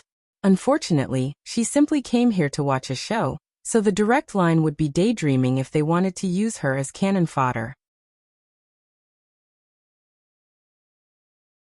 Purebred idiot at this moment. Many factions from the independent state were gathered near the border. This included the 4 great clans, the 3 core factions of Prison, the Rose of Death, the Ancients clans from the Collateral Branch, etc. When everyone saw Yuan mixed into the side of the Direct Line Ancient clans, they were startled. "Worryless, what are you doing?" Patriarch Nia yelled with a frown. "Dad, we're from different camps, so we'll each serve our own masters." Yuan shouted back. "Damn. She really is something." In order to go to the battleground to watch the show, she's tossed away her pride and actually make her way to the Direct Line's army. I have to give it to her. Jiang Lihan gave her a thumbs up. Si Yihan stared at Yuan for a long while but didn't say anything in the end. It wasn't a big deal that Yuan infiltrated the Direct Line, since he already gave instructions to the Collateral Branch. No one would bother Yuan, so she could have some fun and watch the show if she wanted to. The Direct Line and the Collateral Branch didn't waste any words and started fighting. Yuan was incredibly free on the battleground. The people from the Direct Line left her alone while the people from the Collateral Branch also ignored her completely. When Yuan was about to sit back and crack some seeds, she saw Big Dipper entering a grapple with someone from the Direct Line, and was soon struck to the ground. Yuan rapidly dashed up and blocked the Direct Line expert. "President Bai, what are you doing?" The Direct Line expert demanded coldly when he saw Yuan. "You traitor, I finally caught you." Yuan shouted at Big Dipper instead, ignoring the Direct Line expert. Big Dipper's eyes shifted. "President, I'm turning into a traitor. I want to join the Direct Line." Yuan was stunned and inwardly cursed out Big Dipper and the last 18 generations of his ancestors. He's a purebred idiot. At a time like this, he should act like he'd rather die than submit. Then she'd explode with wrath and make the Direct Line expert hand Big Dipper over to her to take care of. However, after hearing, "I'm turning into a traitor" from Big Dipper, Yuan didn't know how to respond next. President Bai, I'll take care of a fence-sitter like him for you." The Direct Line expert snorted and started walking forward. Read more chapters at List Novel. Yuan promptly caught the Direct Line expert unaware and kicked him to the ground. Upon seeing this, Big Dipper agilely leaped up and pounced onto the Direct Line expert, bestowing a flurry of punches on the man. "Bai Feng, you're violating the Arbitration Council's alliance treaty," the Direct Line expert yelled. "Be quiet. Stuff his mouth for me," Yuan ordered hastily. "Okay." Big Dipper immediately clutched the Direct Line expert's mouth and made him lose consciousness with a few more punches. "You idiot!" Yuan shot Big Dipper a glance. Big Dipper was startled, confusion filling his face. "How was I an idiot?" "Quiet. Thank goodness there aren't a lot of people here. Do you know what a big freaking risk I took to save you?" Yuan couldn't control the fury surging in her. Big Dipper snickered and didn't dare to respond. If this incident was discovered by people from the Direct Line, the consequences would be inconceivable. She would obviously be outed as a spy. Yuan merely wanted to watch the show, but she might turn from a show watcher into a traitor. How exciting! "Don't worry, Sis Feng. He's my hostage, so I'll definitely make sure he can't say anything. I'll leave now." After saying that, Big Dipper picked up the unconscious Direct Line expert and disappeared into the fray. The battle continued. Faced with wave upon wave of experts from the Collateral Branch, Ishuehan was evidently getting exhausted. Although Ishuehan solely targeted the ancient clans from the Collateral Branch, it didn't mean other factions wouldn't attack Ishuehan. "Quietly watch me perform soon." The black-robed man from the Direct Line finally joined the battle. Following the black-robed man's appearance, the Direct Line instantly intensified their attack in an attempt to break through the order in a spurt of energy. However, experts from the collateral ancient clans swarmed out like a hornet's nest, and the northern battlefield turned into a pit of carnage and bloodshed. resulting in countless fatalities. On the battlefield, Yi Wanwan's eyes glinted chillingly as she stared at the black-robed man. This man not only caused her brother's death, and might also be her grandpa's killer. I'd like to see just who you are.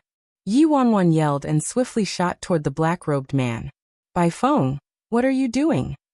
An expert from the direct line pulled Yi Wanwan back and shouted. Are you planning to violate the alliance treaty? Yi Wanwan snorted at that. I have a private grievance with him. Anyway, he said before that he isn't a member of your direct line. Our alliance treaty clearly states that you don't have the right to interfere with non-direct line factions. Yi Wanwan added. Moreover, did I attack? Don't you see how he's besieged by a dozen elites from the collateral ancient clans? I'm going over there to help him. Help him? The direct line expert was startled. Based on her attitude, it looked nothing like she was going to help. Before the expert could say anything else, several elites from the Ji family rushed forward and started fighting the expert. Yi Wanwan withdrew from the scene and secretly approached the black-robed man. Every spot that the black-robed man touched, not even a blade of grass grew. His attacks were very extremely vicious, and countless experts from many factions died in his hands. With the black-robed man's appearance diving up the pressure, Yi Shuihan's situation relaxed quite a bit, and he directly advanced into the inner circle of the collateral ancient clans. As Yi Wanwan watched the scene, she discovered something was amiss. There was originally a power differential between the direct line and the collateral branch, but after the addition of the black-robed person, the strength of the two parties was nearly the same. Logically speaking, if both parties had similar fighting strength, the number of casualties shouldn't increase this quickly. However, under the trigger of the black-robed person, the direct line's arrow was locked on the bow already, and they could only continue to exhaust their fighting force in this manner. Yi Wanwan could tell both the direct line and the collateral branch were suffering unspeakably. If you continue to fight like this, even if we win, how many people will we have left? Jiang Ying said to the black-robed person using a walkie-talkie. Jiang Ying was incredibly dissatisfied about the black-robed person's fighting method. Clan leader Jiang, the black-robed person answered with a snort. As they say, don't doubt people you use and don't use people you doubt. Since you chose me, you should trust me, shouldn't you? I'm not doubting you, but with a tactic like yours, what's the point even if we defeated the collateral branch? Jiang Ying retorted with a frown. The black-robed man's combat strategy was too radical. What the direct line wanted was to defeat the collateral branch and claim dominance over the independent state. However, the black-robed man's strategy would clearly lead to them perishing together with the collateral branch. Heh. The black-robed man chuckled. Clan leader Jiang, don't worry.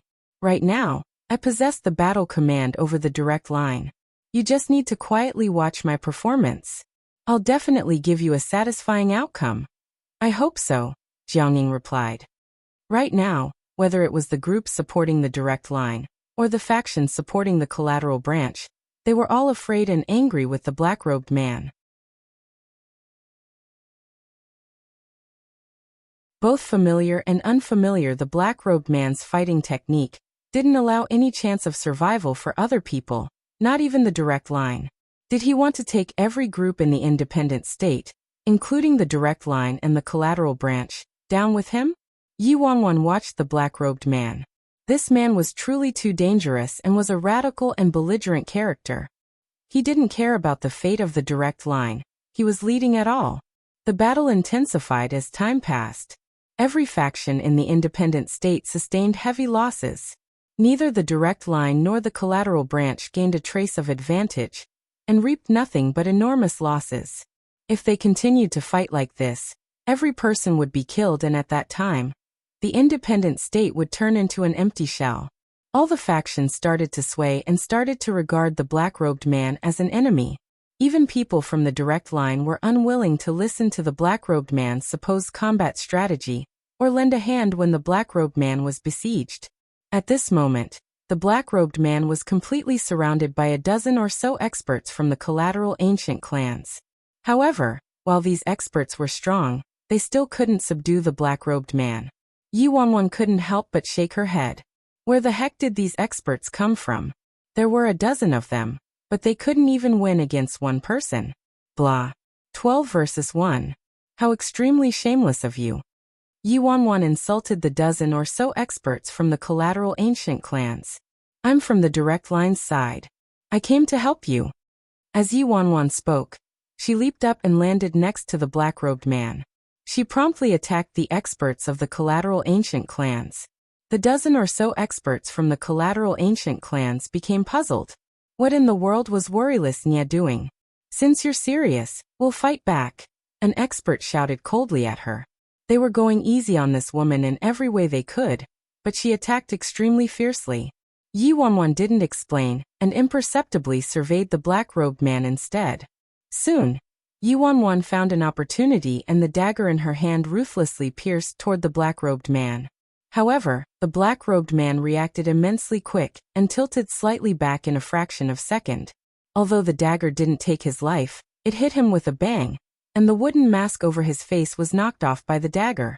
When Yi Wanwan saw the remarkably familiar face under the mask, she froze in her spot and her mind turned blank, forgetting to breathe. That pretty face with an inscrutable smile was very familiar, but also extremely unfamiliar. Yi Wanwan never expected this face to be underneath the mask. A face that she missed with every fiber of her being. You've turned more and more astute, the man quietly commented with a smile.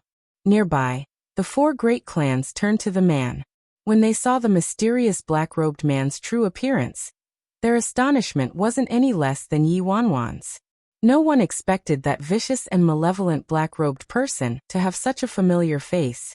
A greater surprise was that this man had actually appeared and also with this identity. Just what in the world was he thinking? Why did he do something like this? What was his objective? Ajio, that person, isn't he? Xie Qianchuan glanced at the black-robed man near Yi Wanwan before quickly turning to see Yihin next to him. Am I still the hero in your heart? Following Xie Qianchuan's words, shock also covered Jiang Lihan's face. Ajio. No way, right? Why is it him? What is he doing? Si Yihan's expression was the same as always as he looked at the black-robed man. There wasn't a single ripple in his eyes, as though he predicted this outcome already. It appears it's time to make your decision, Si Yihan uttered expressionlessly sometime later. Decision. Both Xie Qianchuan and Jiang Lihan were startled.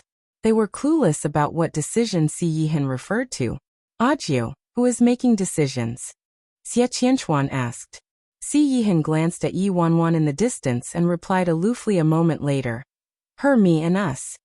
The black-robed person looked at Yi Wanwan, the corners of his lips turning up with an indescribable smile. You're probably very surprised, right? Brother. Yi Wanwan trembled as she stared at the black-robed man. Yi Wanwan never expected her to see that mighty hero in her heart again in her lifetime.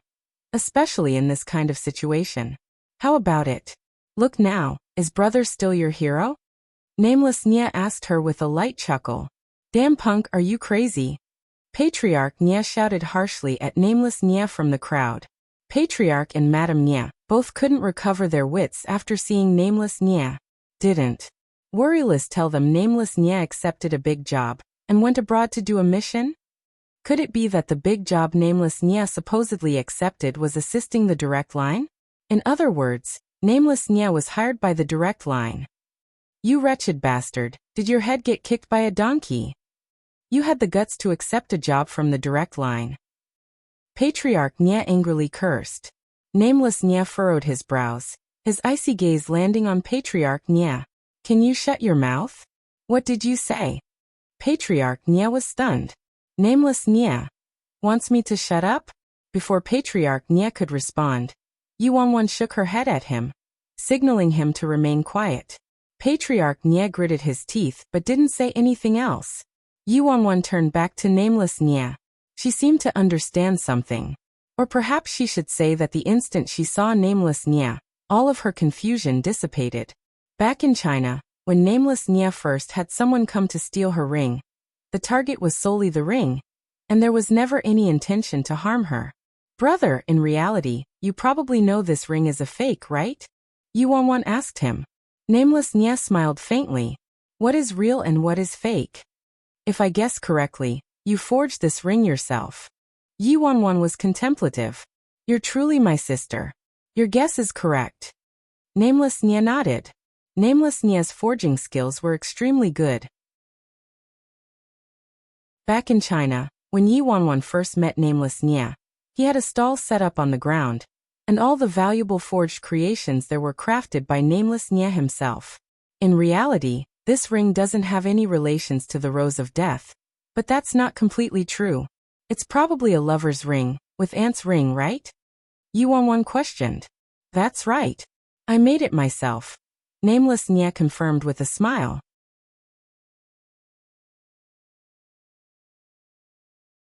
The past surfaced in Yi Wanwan's mind following Nameless Nia's words. Back then, Nameless Nia left home when he was young and was sent to a distant relative, second grandma, for education purposes. Second grandma was a distant younger cousin of clan leader Ling. Although she held the same seniority as clan leader Ling, she was nearly 30 years younger than him.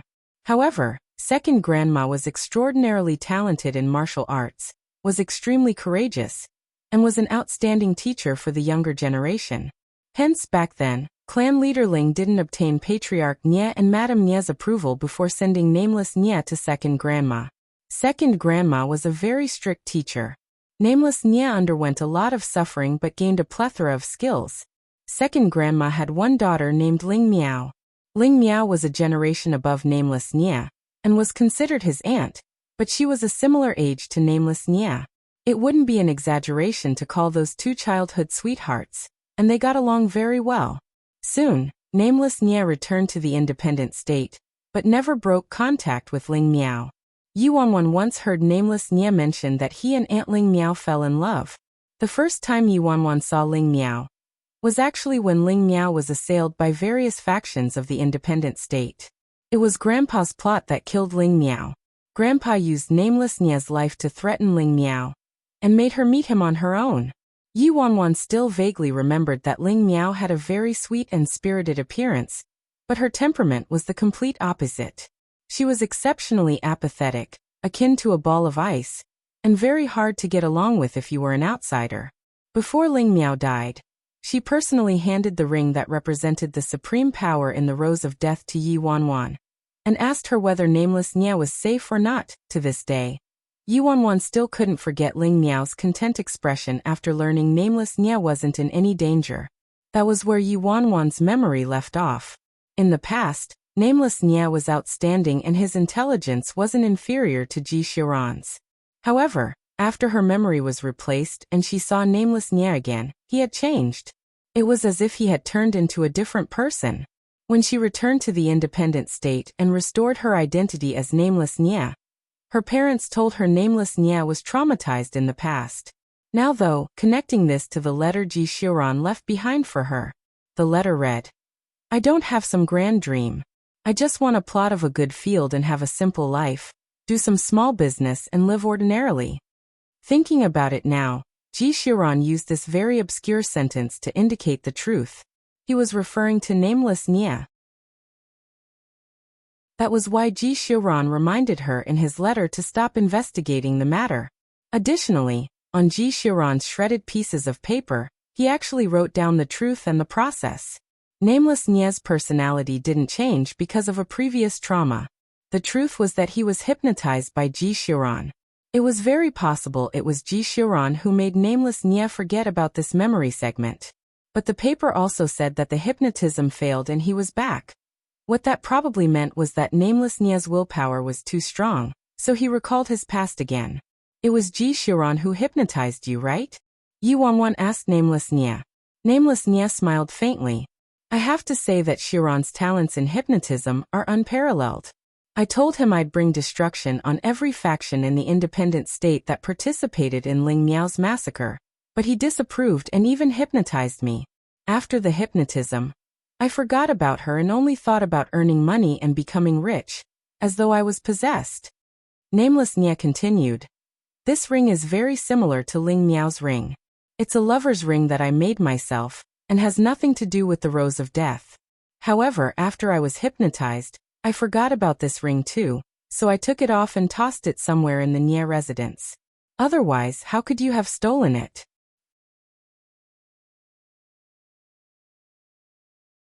Chapter 2240. Yi Wanwan intently stared at nameless Nye.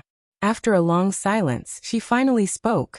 In truth, Ji Xiran's hypnotism on you lost its effect a long time ago, right? Nameless Nye nodded. Although the hypnotism was impressive, it didn't last too long in reality. It only lasted half a year. So when you came to find me in China, you weren't hypnotized anymore, Yi Wanwan proposed pensively. Nameless Nye smiled. That's right. But when I first met you in China, I merely thought you looked like Worryless and really didn't recognize you. Then, just what did you come to China to find?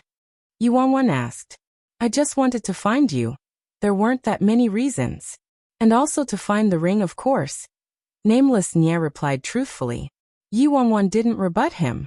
The ring Nameless Nye was wearing might have been crafted by him, and was completely unrelated to the Rose of Death. It held enormous meaning to Nameless Nye. This ring represented his relationship with Ling Miao. Yi Wanwan believed that Nameless Nye absolutely wouldn't agree if she tried to use her ring to trade for his ring. Then, why did you make the direct line steal the other ring? Yi Wanwan asked him. Very simple. Nameless Nye smiled faintly. If I possessed that ring, I would be able to mobilize a lot of power, and destroying the independent state would be a piece of cake. But why did you give up in the end? Yi Wanwan launched another question. Nameless Nye sank into contemplation. What else could I do? A while later, Nameless Nye shook his head. You would rather die than hand it over. Should I have really killed you for that ring? I see. Yi Wanwan nodded lightly. Everything was very clear now. Back then, after Ling Miao died, Nameless Nye sank into madness, wanted to avenge Ling Miao and annihilate every faction that participated in Ling Miao's encirclement. But these factions encompassed nearly all of the independent state. Nameless Nye originally sought out Ji Xiran so that Ji Xiran could lend him a hand, but Ji Xiran didn't have the heart to do it, and was unwilling to watch Nameless Nye be in such agony, so he used hypnosis to make Nameless Nye forget about that memory segment. Furthermore, Ji Xiran changed Nameless Nye's personality into a businessman who worshipped money like his life and only liked to earn money. This way, Nameless Nye would be running around every day and busy with earning money, never getting tired of it. This should be considered a fortunate outcome for Nameless Nye. However, what Ji Xiran didn't expect was that Nameless Nye's willpower was truly too formidable, and Ji Xiran's hypnotism lost its effect in a mere half a year. From the moment Nameless Nye recalled everything, he used his disguise as the black-robed person to become the Direct Line's military counselor, and helped Direct Line regain control over the independent state. The truth of the matter was now clear at a glance. The Direct Line also participated in Ling Miao's encirclement back then.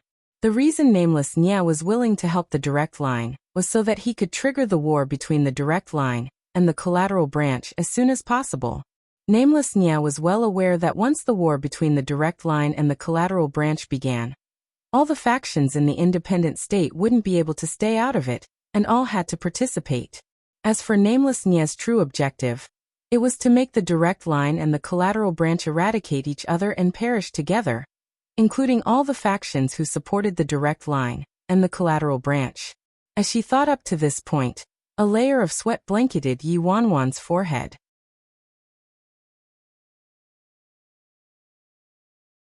Chapter 2241. Illustrious Pa. Nameless Nye's plan was nearly flawless and perfect, but also incredibly malicious.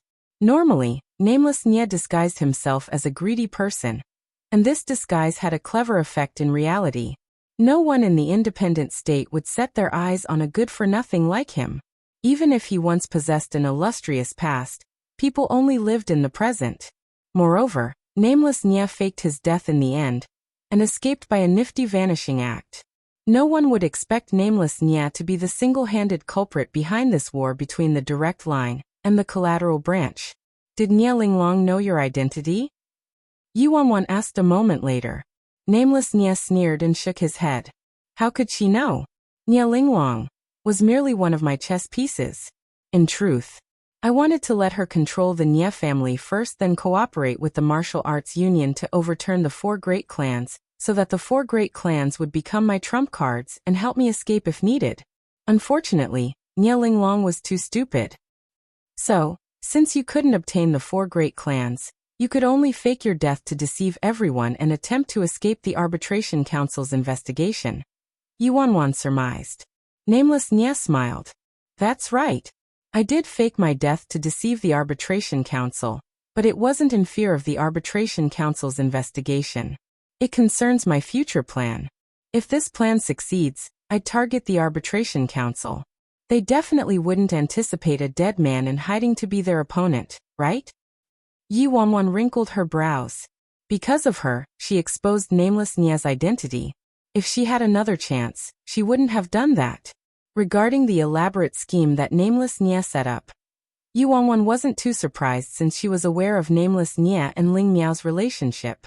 Back then, after Ji Xiran's hypnotism, Nameless Nye was clueless about that ring's history and didn't like it, so he tossed it at the Nye residence. Through the mechanisms of fate, Yi Wanwan led the Fearless Alliance to rob the Nye residence, and coincidentally stole the ring that Nameless Nye left behind. Hence, all these years, Nameless Nye was not only searching for her, but also searching for the lover's ring that represented his relationship with Ling Miao. Brother, let me ask you again, are you the one who killed Grandpa? Yi Wanwan walked forward so that she stood next to Nameless Nye as she asked him quietly. This was a private conversation between her and Nameless Nye. No one else could hear them. Read more chapters at List Novel. Come, yes or no. Is it still important now? Nameless Nye gave a vague answer. All right, that's all I needed, Yi Wanwan replied. Before Yi Wanwan could continue, a clan leader from a collateral ancient clan angrily yelled, Clan leader Jiang, let's set aside the conflict between the direct line and the collateral branch. We'll first eradicate this little b** tard today. He was simply trying to drag every faction in the independent state down with him, while he'd reap the profits. Clan leader Jiang narrowed his eyes and smirked. Perfect, that's exactly what I was thinking. No matter what, the direct line and the collateral branch came from the same source. Even if we want to determine a winner, we won't tolerate being used by other people. Soon, all the factions supporting the direct line and the collateral branch coldly turned to Nameless Nye, the murderous intent in their eyes frightening. A bunch of garbage and nobodies like you want to take my life? You. The corners of Nameless Nye's lips curled up as his eyes swept across the battlefield. Despite becoming the public enemy number 1 of the entire independent state, he still didn't have any fear.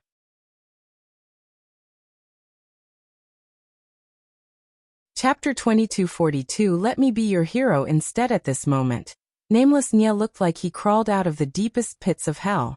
His hatred-filled eyes were akin to Odin's eyes examining the entire independent state.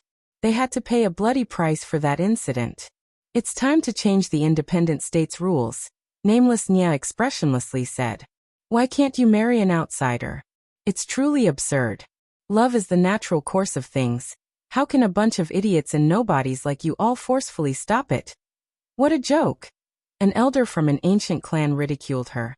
These are rules that have been established since the independent state was created.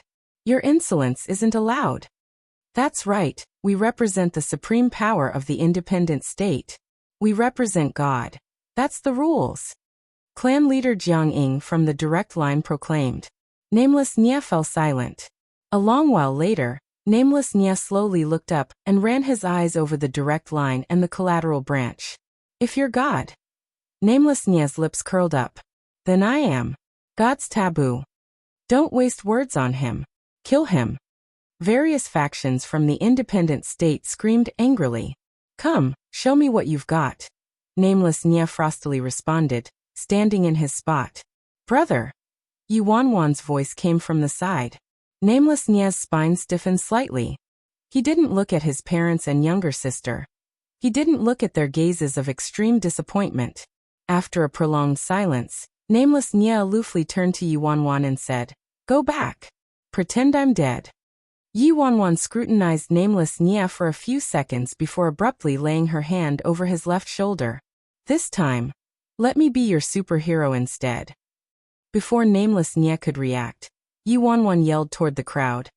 Are the members of the Fearless Alliance and the Rose of Death here? Here. Ear-splitting shouts were heard. Good. Yi Wanwan nodded. Now, I'll represent the Fearless Alliance and the Rose of Death, and announce that we're withdrawing from the collateral branch and the direct line. Today, we'll unconditionally support nameless Nye. Whoever dares to touch a hair on him, I'll give them a one-way ticket to hell. The elders, higher-ups, Big Dipper, and Seven Star all rushed over to Yi Wanwan's side. On the other side, the members of the Rose of Death also poured out like a nest of bees and swarmed toward Yi Wanwan. You're asking for your death. Clan leader Jiang shouted, his expression enraged. Is that so? Let's try. A man's bone-chilling voice resounded through the battlefield. At some point in time, that glacial man had quietly moved next to Yi Wanwan, and his apathetic eyes were utterly placid. Lord Azura. The people from the direct line looked at each other with a frown. Si Yihan, what are you doing? Upon seeing this, the clan leader of the ancient Sea clan yelled instantaneously. Do I need to ask you before doing something? Si Yihan retorted indifferently. You. Fear flitted through the clan leader's eyes, and he didn't dare to say anything more. Shit Ajio. He's gone mad, he's gone mad. He's seriously gone mad. Jiang Lihan was astonished. The factions of prison have always belonged to the same camp. Becoming enemies with the independent state is my dream. Xie Qianchuan laughed and led Slaughter's gate out of the crowd. Jiang Lihan exasperatedly glanced at these two lunatics before languidly strolling forward, his cutting gaze sweeping over the battlefield. If you want to play, sure. Just give us the word, and our prison will play until the end.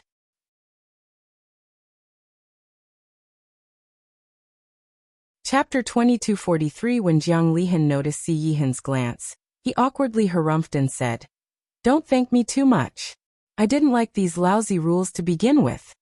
Jiang Lihan was the type who enjoyed seeing the world embroiled in chaos, so nameless Nye's personality surprisingly matched his taste. Yi Wanwan turned to Jiang Lihan and the others with surprise before looking back at Si Yihan, wishing to speak but she hesitated. Ajio. Si Yihan patted her on the head and gave her a comforting glance. It's fine. He was saying it's fine despite it being such a giant matter. Jiang Lihan darkly glanced at the duo from the corner of his eyes and snorted. Even if this girl wanted to pierce the heavens, you'd probably be underneath her, handing her a spear. Who dares to touch my children? After a brief silence, Patriarch Nye and Madame Nye abruptly spoke at the same time, and marched toward nameless Nye. When nameless Nye heard his parents' voices, his pupils contracted. Nameless. Patriarch Nye looked at nameless Nye and sighed. Back then, I did oppose your relationship with Ling family. It's not your fault. Dad was selfish and only thought about the Nye family. Dad let you down. Nameless Nye appeared a bit moved. Back then, for the sake of the Nye family's reputation, Patriarch Nye absolutely refused to let him be with the leader of the Rose of Death, Ling Miao. This ended up creating nameless Nye's lifelong regret. Son. It's Mom's fault. Madame Nye looked at nameless Nye with guilt written all over her face. Although second grandma was a distant relative of Patriarch Ling, that was several generations ago. They didn't have much blood relations anymore. Plus, Ling Miao was younger than nameless Nye. However, simply because nameless Nye technically called Ling Miao aunt, Madame Nye adamantly rejected any development between the two of them, and wouldn't even allow Ling Miao to take a step inside the Nye residence. Thinking back on it now, they were wrong. If they were more reasonable, perhaps nameless Nye wouldn't have spent the rest of his life in regret and hatred. Nameless Nye turned to Madame Nye and Patriarch, his lips slightly opening as though he wanted to say something but he ended up unable to utter anything. I'd like to see who has the guts to touch my grandson and granddaughter. At this moment, the silent Patriarch Ling suddenly stood forward. Dad. Patriarch Nye reflexively called. Who's your dad? Patriarch Nye's surname is Nye, but my surname is Ling. It'd be best if you didn't randomly claim relations. I'm just doing this for my grandchildren. Patriarch Ling said coldly with a glance at Patriarch Nye. We support the Nye family. At that moment, everyone from the Ji family also stepped forward. Damn. I represent the Shen family and support worryless Nya. Support my goddess. Goddess, I love you. Eldest young master Shen acted like a loose dog and made to race toward Yuanwan. However, he was frightened into retreating several steps by a bone-chilling gaze. Don't you act so insolently here. Patriarch Shen fiercely glared at Shen Tianqian before turning to everyone with a smile. Heh. The 4 great clans were comrades to begin with, and the Nye family is also the head of the 4 great clans, so our Shen family definitely won't set ourselves against the other 3 clans. Similarly, to everyone from the collateral branch, the Shen family is just composed of businessmen. If you need anything, let us know. We'll definitely help to the best of our abilities. But if you want us to provide people, we don't have many. However, no one paid any attention to him. Everyone was fixated on nameless Nye and Yi Wanwan. At this moment, in a spot far away, Si Xiao was watching every movement with a pair of binoculars, a devilish smile on his face. So interesting. But the fun part is at the end. See you soon.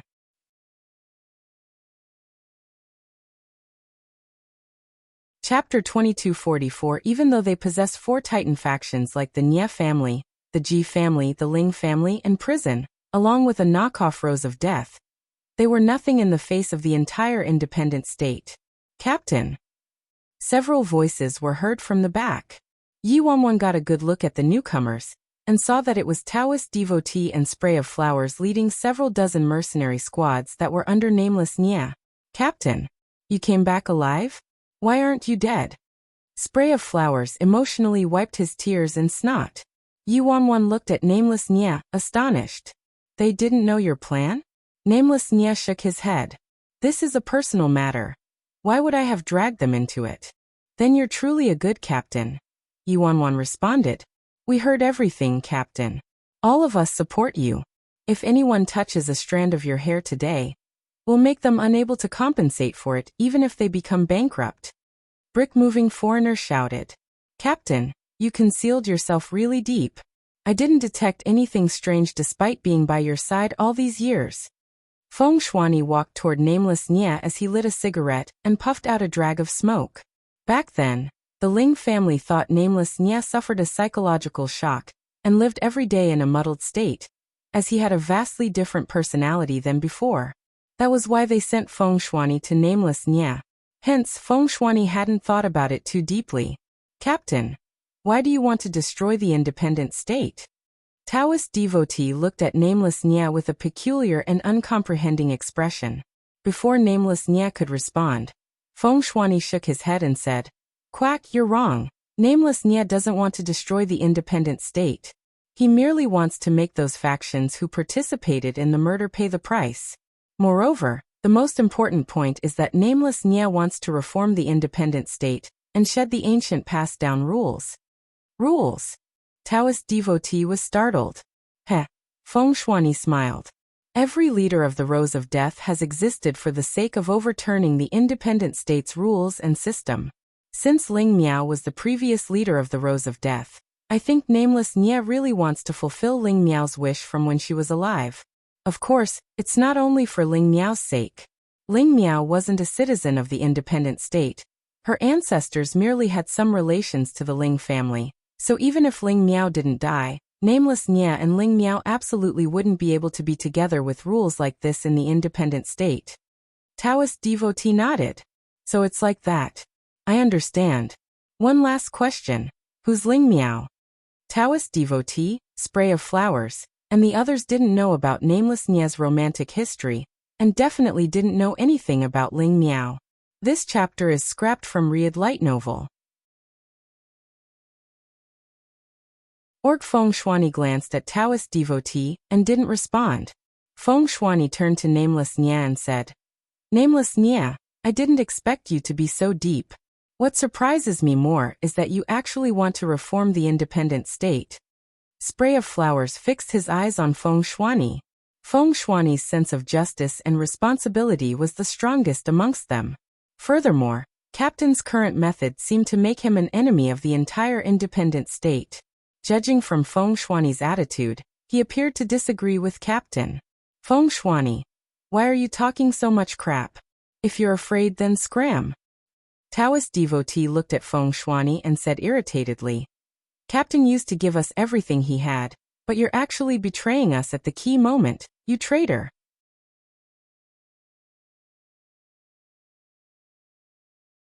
Chapter 2245 Submit to me. Spray of Flowers frowned. Quack, don't say that. Everyone has their own thoughts, and they merely have different positions. Even if Feng Shuani isn't willing to stand on Captain's side, I can understand. Yuanwan looked at Feng Shuani.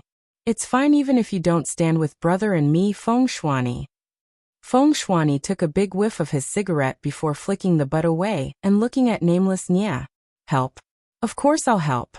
He's my captain. If he dies, who'd pay me? Feng Shuani joined the crowd with a faint smile. A higher-up from the collateral ancient clan said to the leader of the direct line. Clan leader Jiang, nameless Nia is a tough nut to crack. How about we ask Yi Shuihan for help? Jiang Ying nodded and turned to Yi Shuihan, quietly saying, Yi Shuihan, help us take care of nameless Nia. If Yi Shuihan could lend a hand, the matter would be resolved more easily. Yi Shuihan apathetically glanced at Jiang Ying. Do you have some misunderstanding about me? Jiang Ying furrowed his brows. Of course he knew that the direct line couldn't order Yi Shuihan around. He merely showed up here today in order to slaughter the collateral ancient clans. Nameless Nia didn't have a lick of connection to the collateral branch, so why would he act? How about this? I won't touch anyone from the collateral branch until you've finished taking care of him. I should be doing my just due for the direct line then. Yi Shuihan said expressionlessly. The expressions of the people from the collateral branch didn't look too good. Yi Shuihan vehemently insisted the collateral branch killed his mother, but the collateral branch never did anything like that and didn't even know who Yi Shuihan's mother was. As Yi Wanwan watched the direct line, the collateral branch, and the other factions of the independent state setting their sights on them and gearing up, her nerves became taut. Yi Wanwan was about to place an order when a whistle was heard from the rear. Everyone reflexively turned to assess the source of the noise behind them. The newcomer was a young man with an enigmatic smile on his smile, and a ferocious scar by the corner of his eye. Xixia. Yi Wanwan was startled at the sight of Xixia. Why did he come here at a time like this? It was very difficult for them to face these groups from the independent state to begin with. If the martial arts union joined too, a fight wouldn't even be necessary. Heh, you're all busy, Xixia remarked with a light chuckle as his eyes swept across the battlefield. President of the martial arts union, perfect timing. These people are guilty of terrible crimes. The martial arts union is typically responsible for upholding the rules, so let's apprehend them together, a higher-up from the collateral branch said. Xixia narrowed his eyes and shook his head with a grin. Apologies, but I'm not interested in that. Everyone was taken aback. I came here to inform you all of one matter. I hope you will all become my adorable subordinates and from today on, that we will all be a kind and loving family. Don't you think that'd be nice? Xixia asked. What did you say? The people were stunned, and some were incredulous. The president of the martial arts union actually wanted them to submit to him?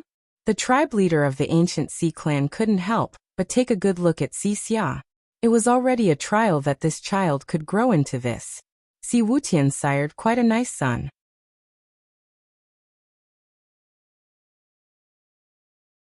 Chapter 2246 Do you want to know the truth? Didn't you hear me? Xixia looked confused. Could it be?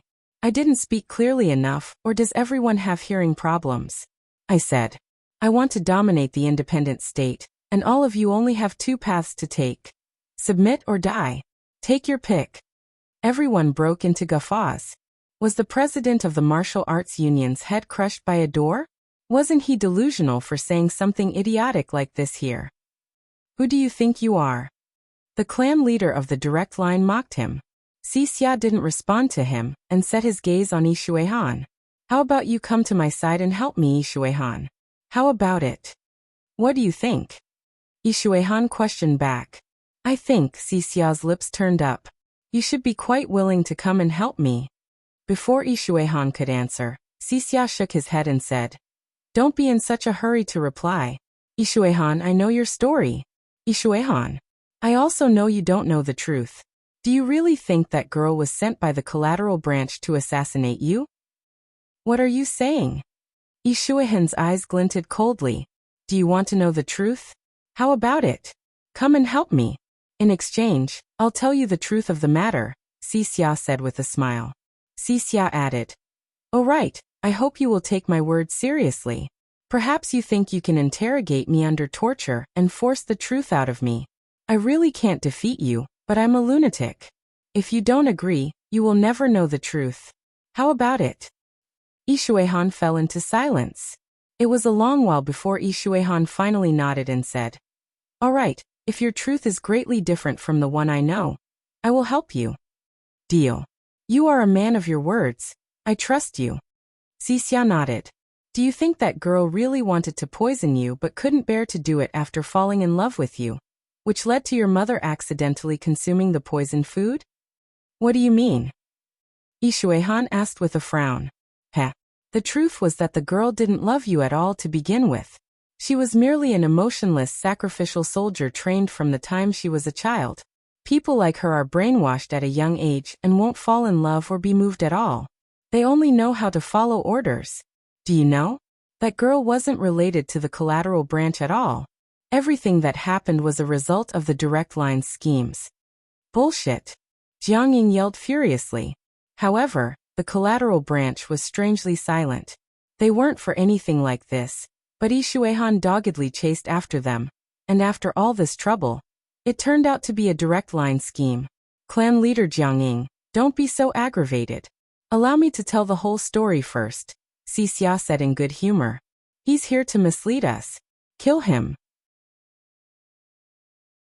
After Jiang Ying said that, several experts from the direct line were tempted to attack Xia. However, Ishuihan instantly stepped in front of Xia and forced the experts back. Scram! Isn't this interesting? Back then, the direct line discovered Ishuihan and was amazed by Ishuihan's martial talents. If they could obtain Ishuihan's assistance, they would have double the power in making a comeback to the independent state. Unfortunately, Ishuihan didn't follow that route and never had any contact with the direct line. Soon, the direct line concocted a scheme, which was to frame the collateral branch using a beautiful top-notch female sacrificial soldier. The female sacrificial soldier followed the plan and feigned a chance encounter with Ishuihan. At that time, Ishuihan was experiencing his first awakening of love, so how could he escape from the hands of this perfectly trained female sacrificial soldier? Then Ishuihan brought the sacrificial soldier home. Later, the sacrificial soldier poisoned the food and killed his mother.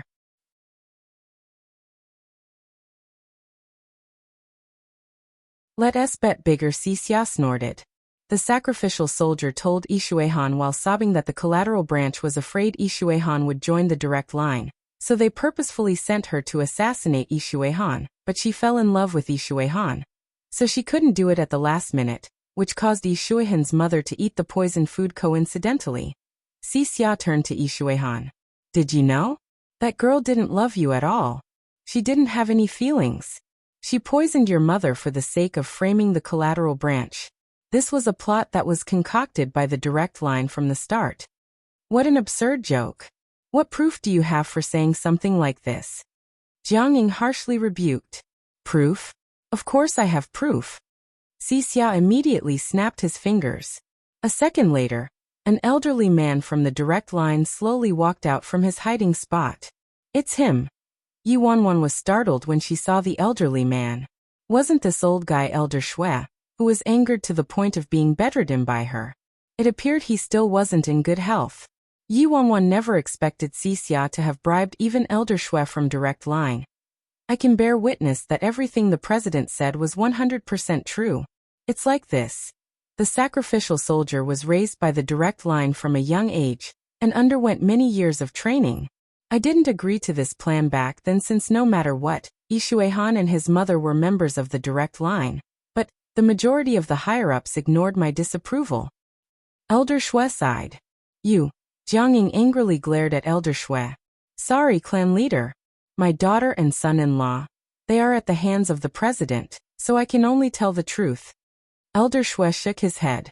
Yi Wanwan turned pensive. No wonder a well-esteemed direct line higher-up like Elder Shui would side with Xia. It turned out Xia was threatening him with his daughter and his son-in-law's lives. It was you.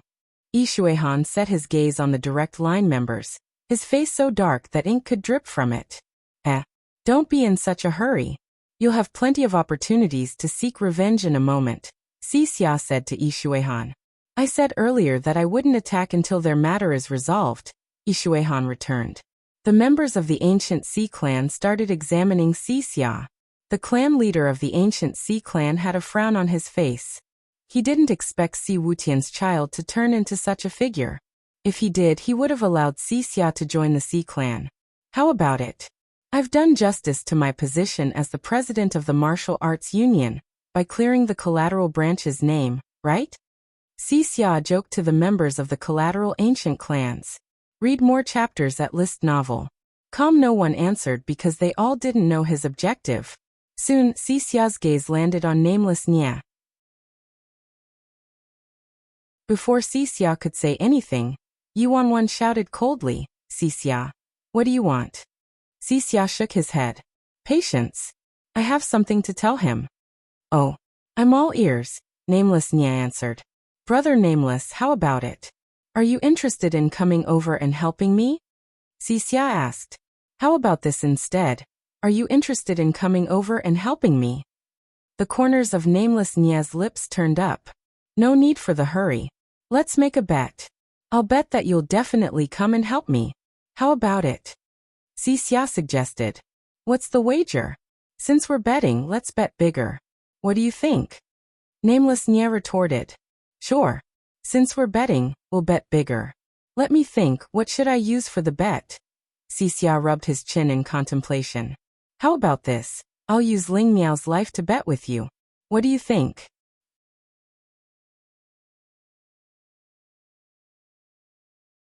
This is fake. Nameless Nia's pupils contracted abruptly. Even Yuanwan was astonished. What did Xia's words mean? Using Ling Miao's life as a wager. Didn't Ling Miao die many years ago? Nameless Nia's smile faded. It was a long while before he said to Xia. What do you mean? Ling Miao's dead already. Xia's lips curled up in an inscrutable smile. Is she really dead? So will you bet or not? Xia. Enough with your deceptions. Just what the heck are you doing? Yuanwan yelled at him. Ling Miao's death was a fact, but Xia was treating Ling Miao as a joke. What's the hurry? Xia's eyes remained fixed on nameless Nia. In your heart, Ling Miao's dead already, but if you're willing to come and assist me, I can bring Ling Miao back from the underworld in exchange, and allow you to stay by her side. How about it? Patriarch and Madame Nia looked at each other in surprise. Ling Miao really didn't die. If she didn't die, then nameless Nia wouldn't need to live in hatred and regret. So what you're saying is that Ling Miao isn't dead, and you know where she is. Nameless Nia gathered his emotions. That's right. I don't think you'll refuse this exchange, nameless Nia, Xia said. Brother, you mustn't be deceived. Ling Miao is gone already. Yuanwan said to nameless Nia. Nameless Nia nodded and didn't say anything. Xia, you're saying Ling Miao isn't dead, but do you have proof? Take it out and show everyone. Yuanwan said sarcastically. You want to see the proof? Xia smiled and took out a phone, throwing it at Yuanwan. Yuanwan caught the phone and looked at the photo on it. The photo was from a hospital ward, the exact hospital indistinguishable, and the woman lying on the bed. Her face was deathly pale and her eyes tightly shut. It was Ling Miao without a doubt. Ling Miao. Nameless Nia frowned deeply. What do you think? Xia asked. Bullshit proof. Yuanwan pursed her lips and said to nameless Nia. Brother, this is fake. Fake. Nameless Nia was startled. That's right. It's obviously photoshopped. This is definitely fake, Yuanwan replied. Now that you mention it, worryless, it does look rather fake. Nameless Nia nodded quickly and set his icy gaze on Xia. You dared to lie to me. What? You can't even tell whether this photo is real or not. No worries, there's also a video. You can take a look yourself, Xia said. Yuanwan opened the video and pressed play. It was still the hospital room from the photo. And Ling Miao was lying on the bed, her arm hooked to 4 fluids. Her eyes were tightly shut and her breathing was even, as though she was merely asleep. If the photo was photoshopped, then this video should be adequate proof, Xia said. Yi Wanwan hastily said, "It's fake." Xia furrowed his brows. "This video was edited and it's all CGI. It's too fake." "I was at least a golden manager back in China, so this kind of video just has mediocre special effects," Yi Wanwan said. "Nonsense. Do you actually know how to inspect something?" Xia asked. "Of course I do. Like that photo, I'm certain it's fake," Yi Wanwan retorted.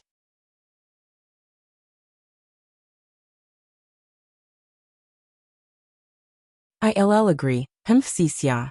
The more you live, the more you regress. You should at least have a bigger budget if you're going to fake something. Something like this? I can make several hundreds of these without a double any time I want," Yi Wanwan said disdainfully. Yi Wanwan pulled Si Yihan toward her and gently asked, "Baby, watch this video and see if it's fake. Tell my brother or else he'll think I'm deceiving him." Si Yihan looked at the phone. "Replay it," Si Yihan calmly said. "Sure." Yi Wanwan nodded and replayed the video. "What do you think? Is it fake?" "Amen, it's fake," Si Yihan answered. "Of course this is fake. Even old Seven knows how to make this kind of video." Big Dipper leaned over and took a look. "But this girl is seriously pretty. Those looks, tut-tut. That figure. She's seriously like a sleeping beauty." Since it's like this, there's no need to bet," Xia said. "Bet what? If you're so capable, bring her here and let us see her in person. Or tell us which hospital she's at, and we can go and see for ourselves. If it's the truth, I'll kneel down and apologize to you," Yi Wanwan said. "That's right, Worryless Nya is right." Nameless Nya nodded too. "No need to see her in person." Xia smiled faintly. The phone screen suddenly flashed. Someone was video calling them. Yi Wanwan immediately picked up the call. The vice president of the Martial Arts Union instantly appeared on the other end of the call, in that same hospital room. "Vice President, let them see Ling Miao," Xia shouted. The vice president promptly aimed the camera at the young woman on the hospital bed. "Ling Miao." Nameless Nya trembled. "Baby, this should also be fake, right? Video calls can also be CGI'd and faked, right?" Yi Wanwan turned to Si Yihan. Si Yihan was silent for a moment before nodding. You want me to bring Ling Miao here? Do you think it's possible?"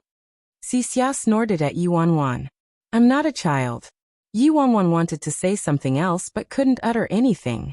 She really couldn't continue to smother her conscience.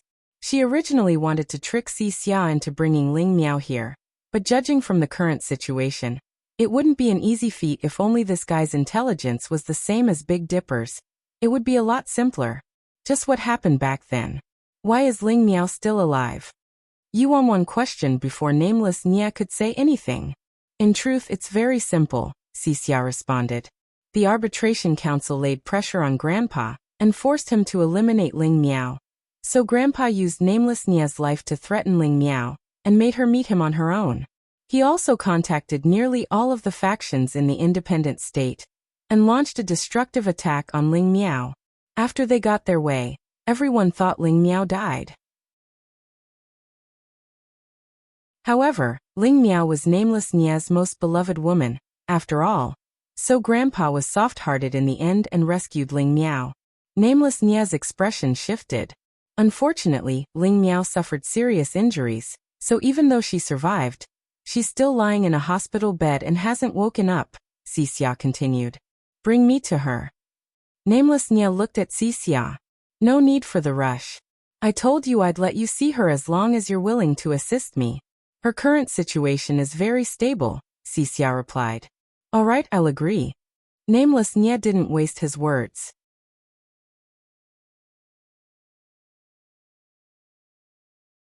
Chapter 2250. The Direct Line clan leader yelled. "Are you done wasting our time? What can you do with your group alone?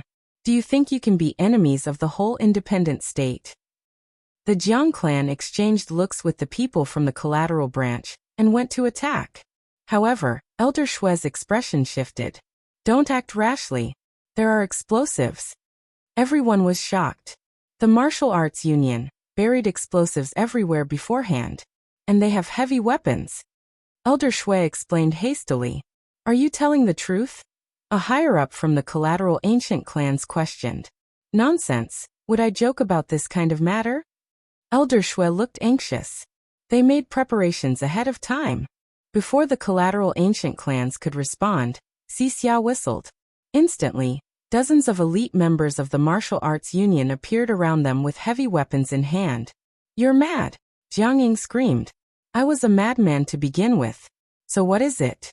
If you don't submit, I'll destroy you, Xia said. Aren't you afraid of the arbitration council's punishment? A higher-up from the collateral branch asked Xia. The arbitration council? Xia was derisive. Don't be impatient. After I dominate the independent state, I'll expand toward the other 11 states, and in the end, I'll eradicate the arbitration council and replace them. You're a lunatic and delusional. Jiang Ying rebuked furiously. Whether I'm delusional or not, I don't need you to waste time here. Of course, if you all don't agree, I can bomb you all into smithereens.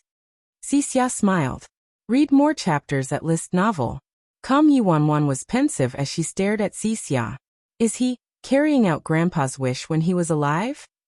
She finally understood something. Xia previously captured those leaders of the independent state to that remote island in order to bomb them. If things were like that though, what storm could a lone commander like him wage?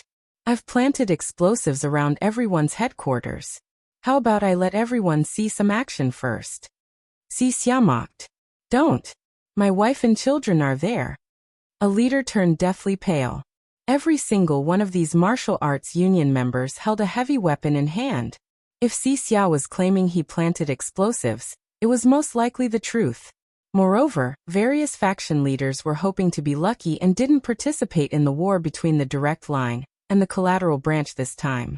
If this lunatic detonated the explosives, the consequences were unthinkable. Xia, there are still people in many of the headquarters. If you bomb those headquarters, Yuanwan stared at Xia, her brows locked together. Xia shook his head and interrupted her. That has nothing to do with me. I previously imprisoned these people on the island, but you just had to rescue them. Even if some people die from this, it's because of you. I'm not to blame. Damn, I've seen shameless people, but I've never seen someone as shameless as you. You can shift the blame like this? Big Dipper cursed. Nameless Nia looked at Yuanwan. Did you use the ring to summon the members of the Rose of Death? Yuanwan shook her head and quietly replied. No, the Arbitration Council loathes the Rose of Death so much. If I summoned the members of the Rose of Death, wouldn't it be the same as slamming myself into the end of a gun? If the Arbitration Council learned about it, they'd probably pursue me vehemently again. Moreover, after Si Yihan learned about the origin of the ring, he warned her multiple times to not mobilize the Rose of Death's power during this war. That you're tuning in to the Li Mei's Wuxia Whispers YouTube channel. We're so grateful for your support and don't forget to subscribe to join us on this incredible journey through captivating stories. Your generosity through donations truly makes a world of difference, as it's the primary source of revenue that allows me to expand and enhance this channel for you. Thank you from the bottom of my heart for being a part of this adventure.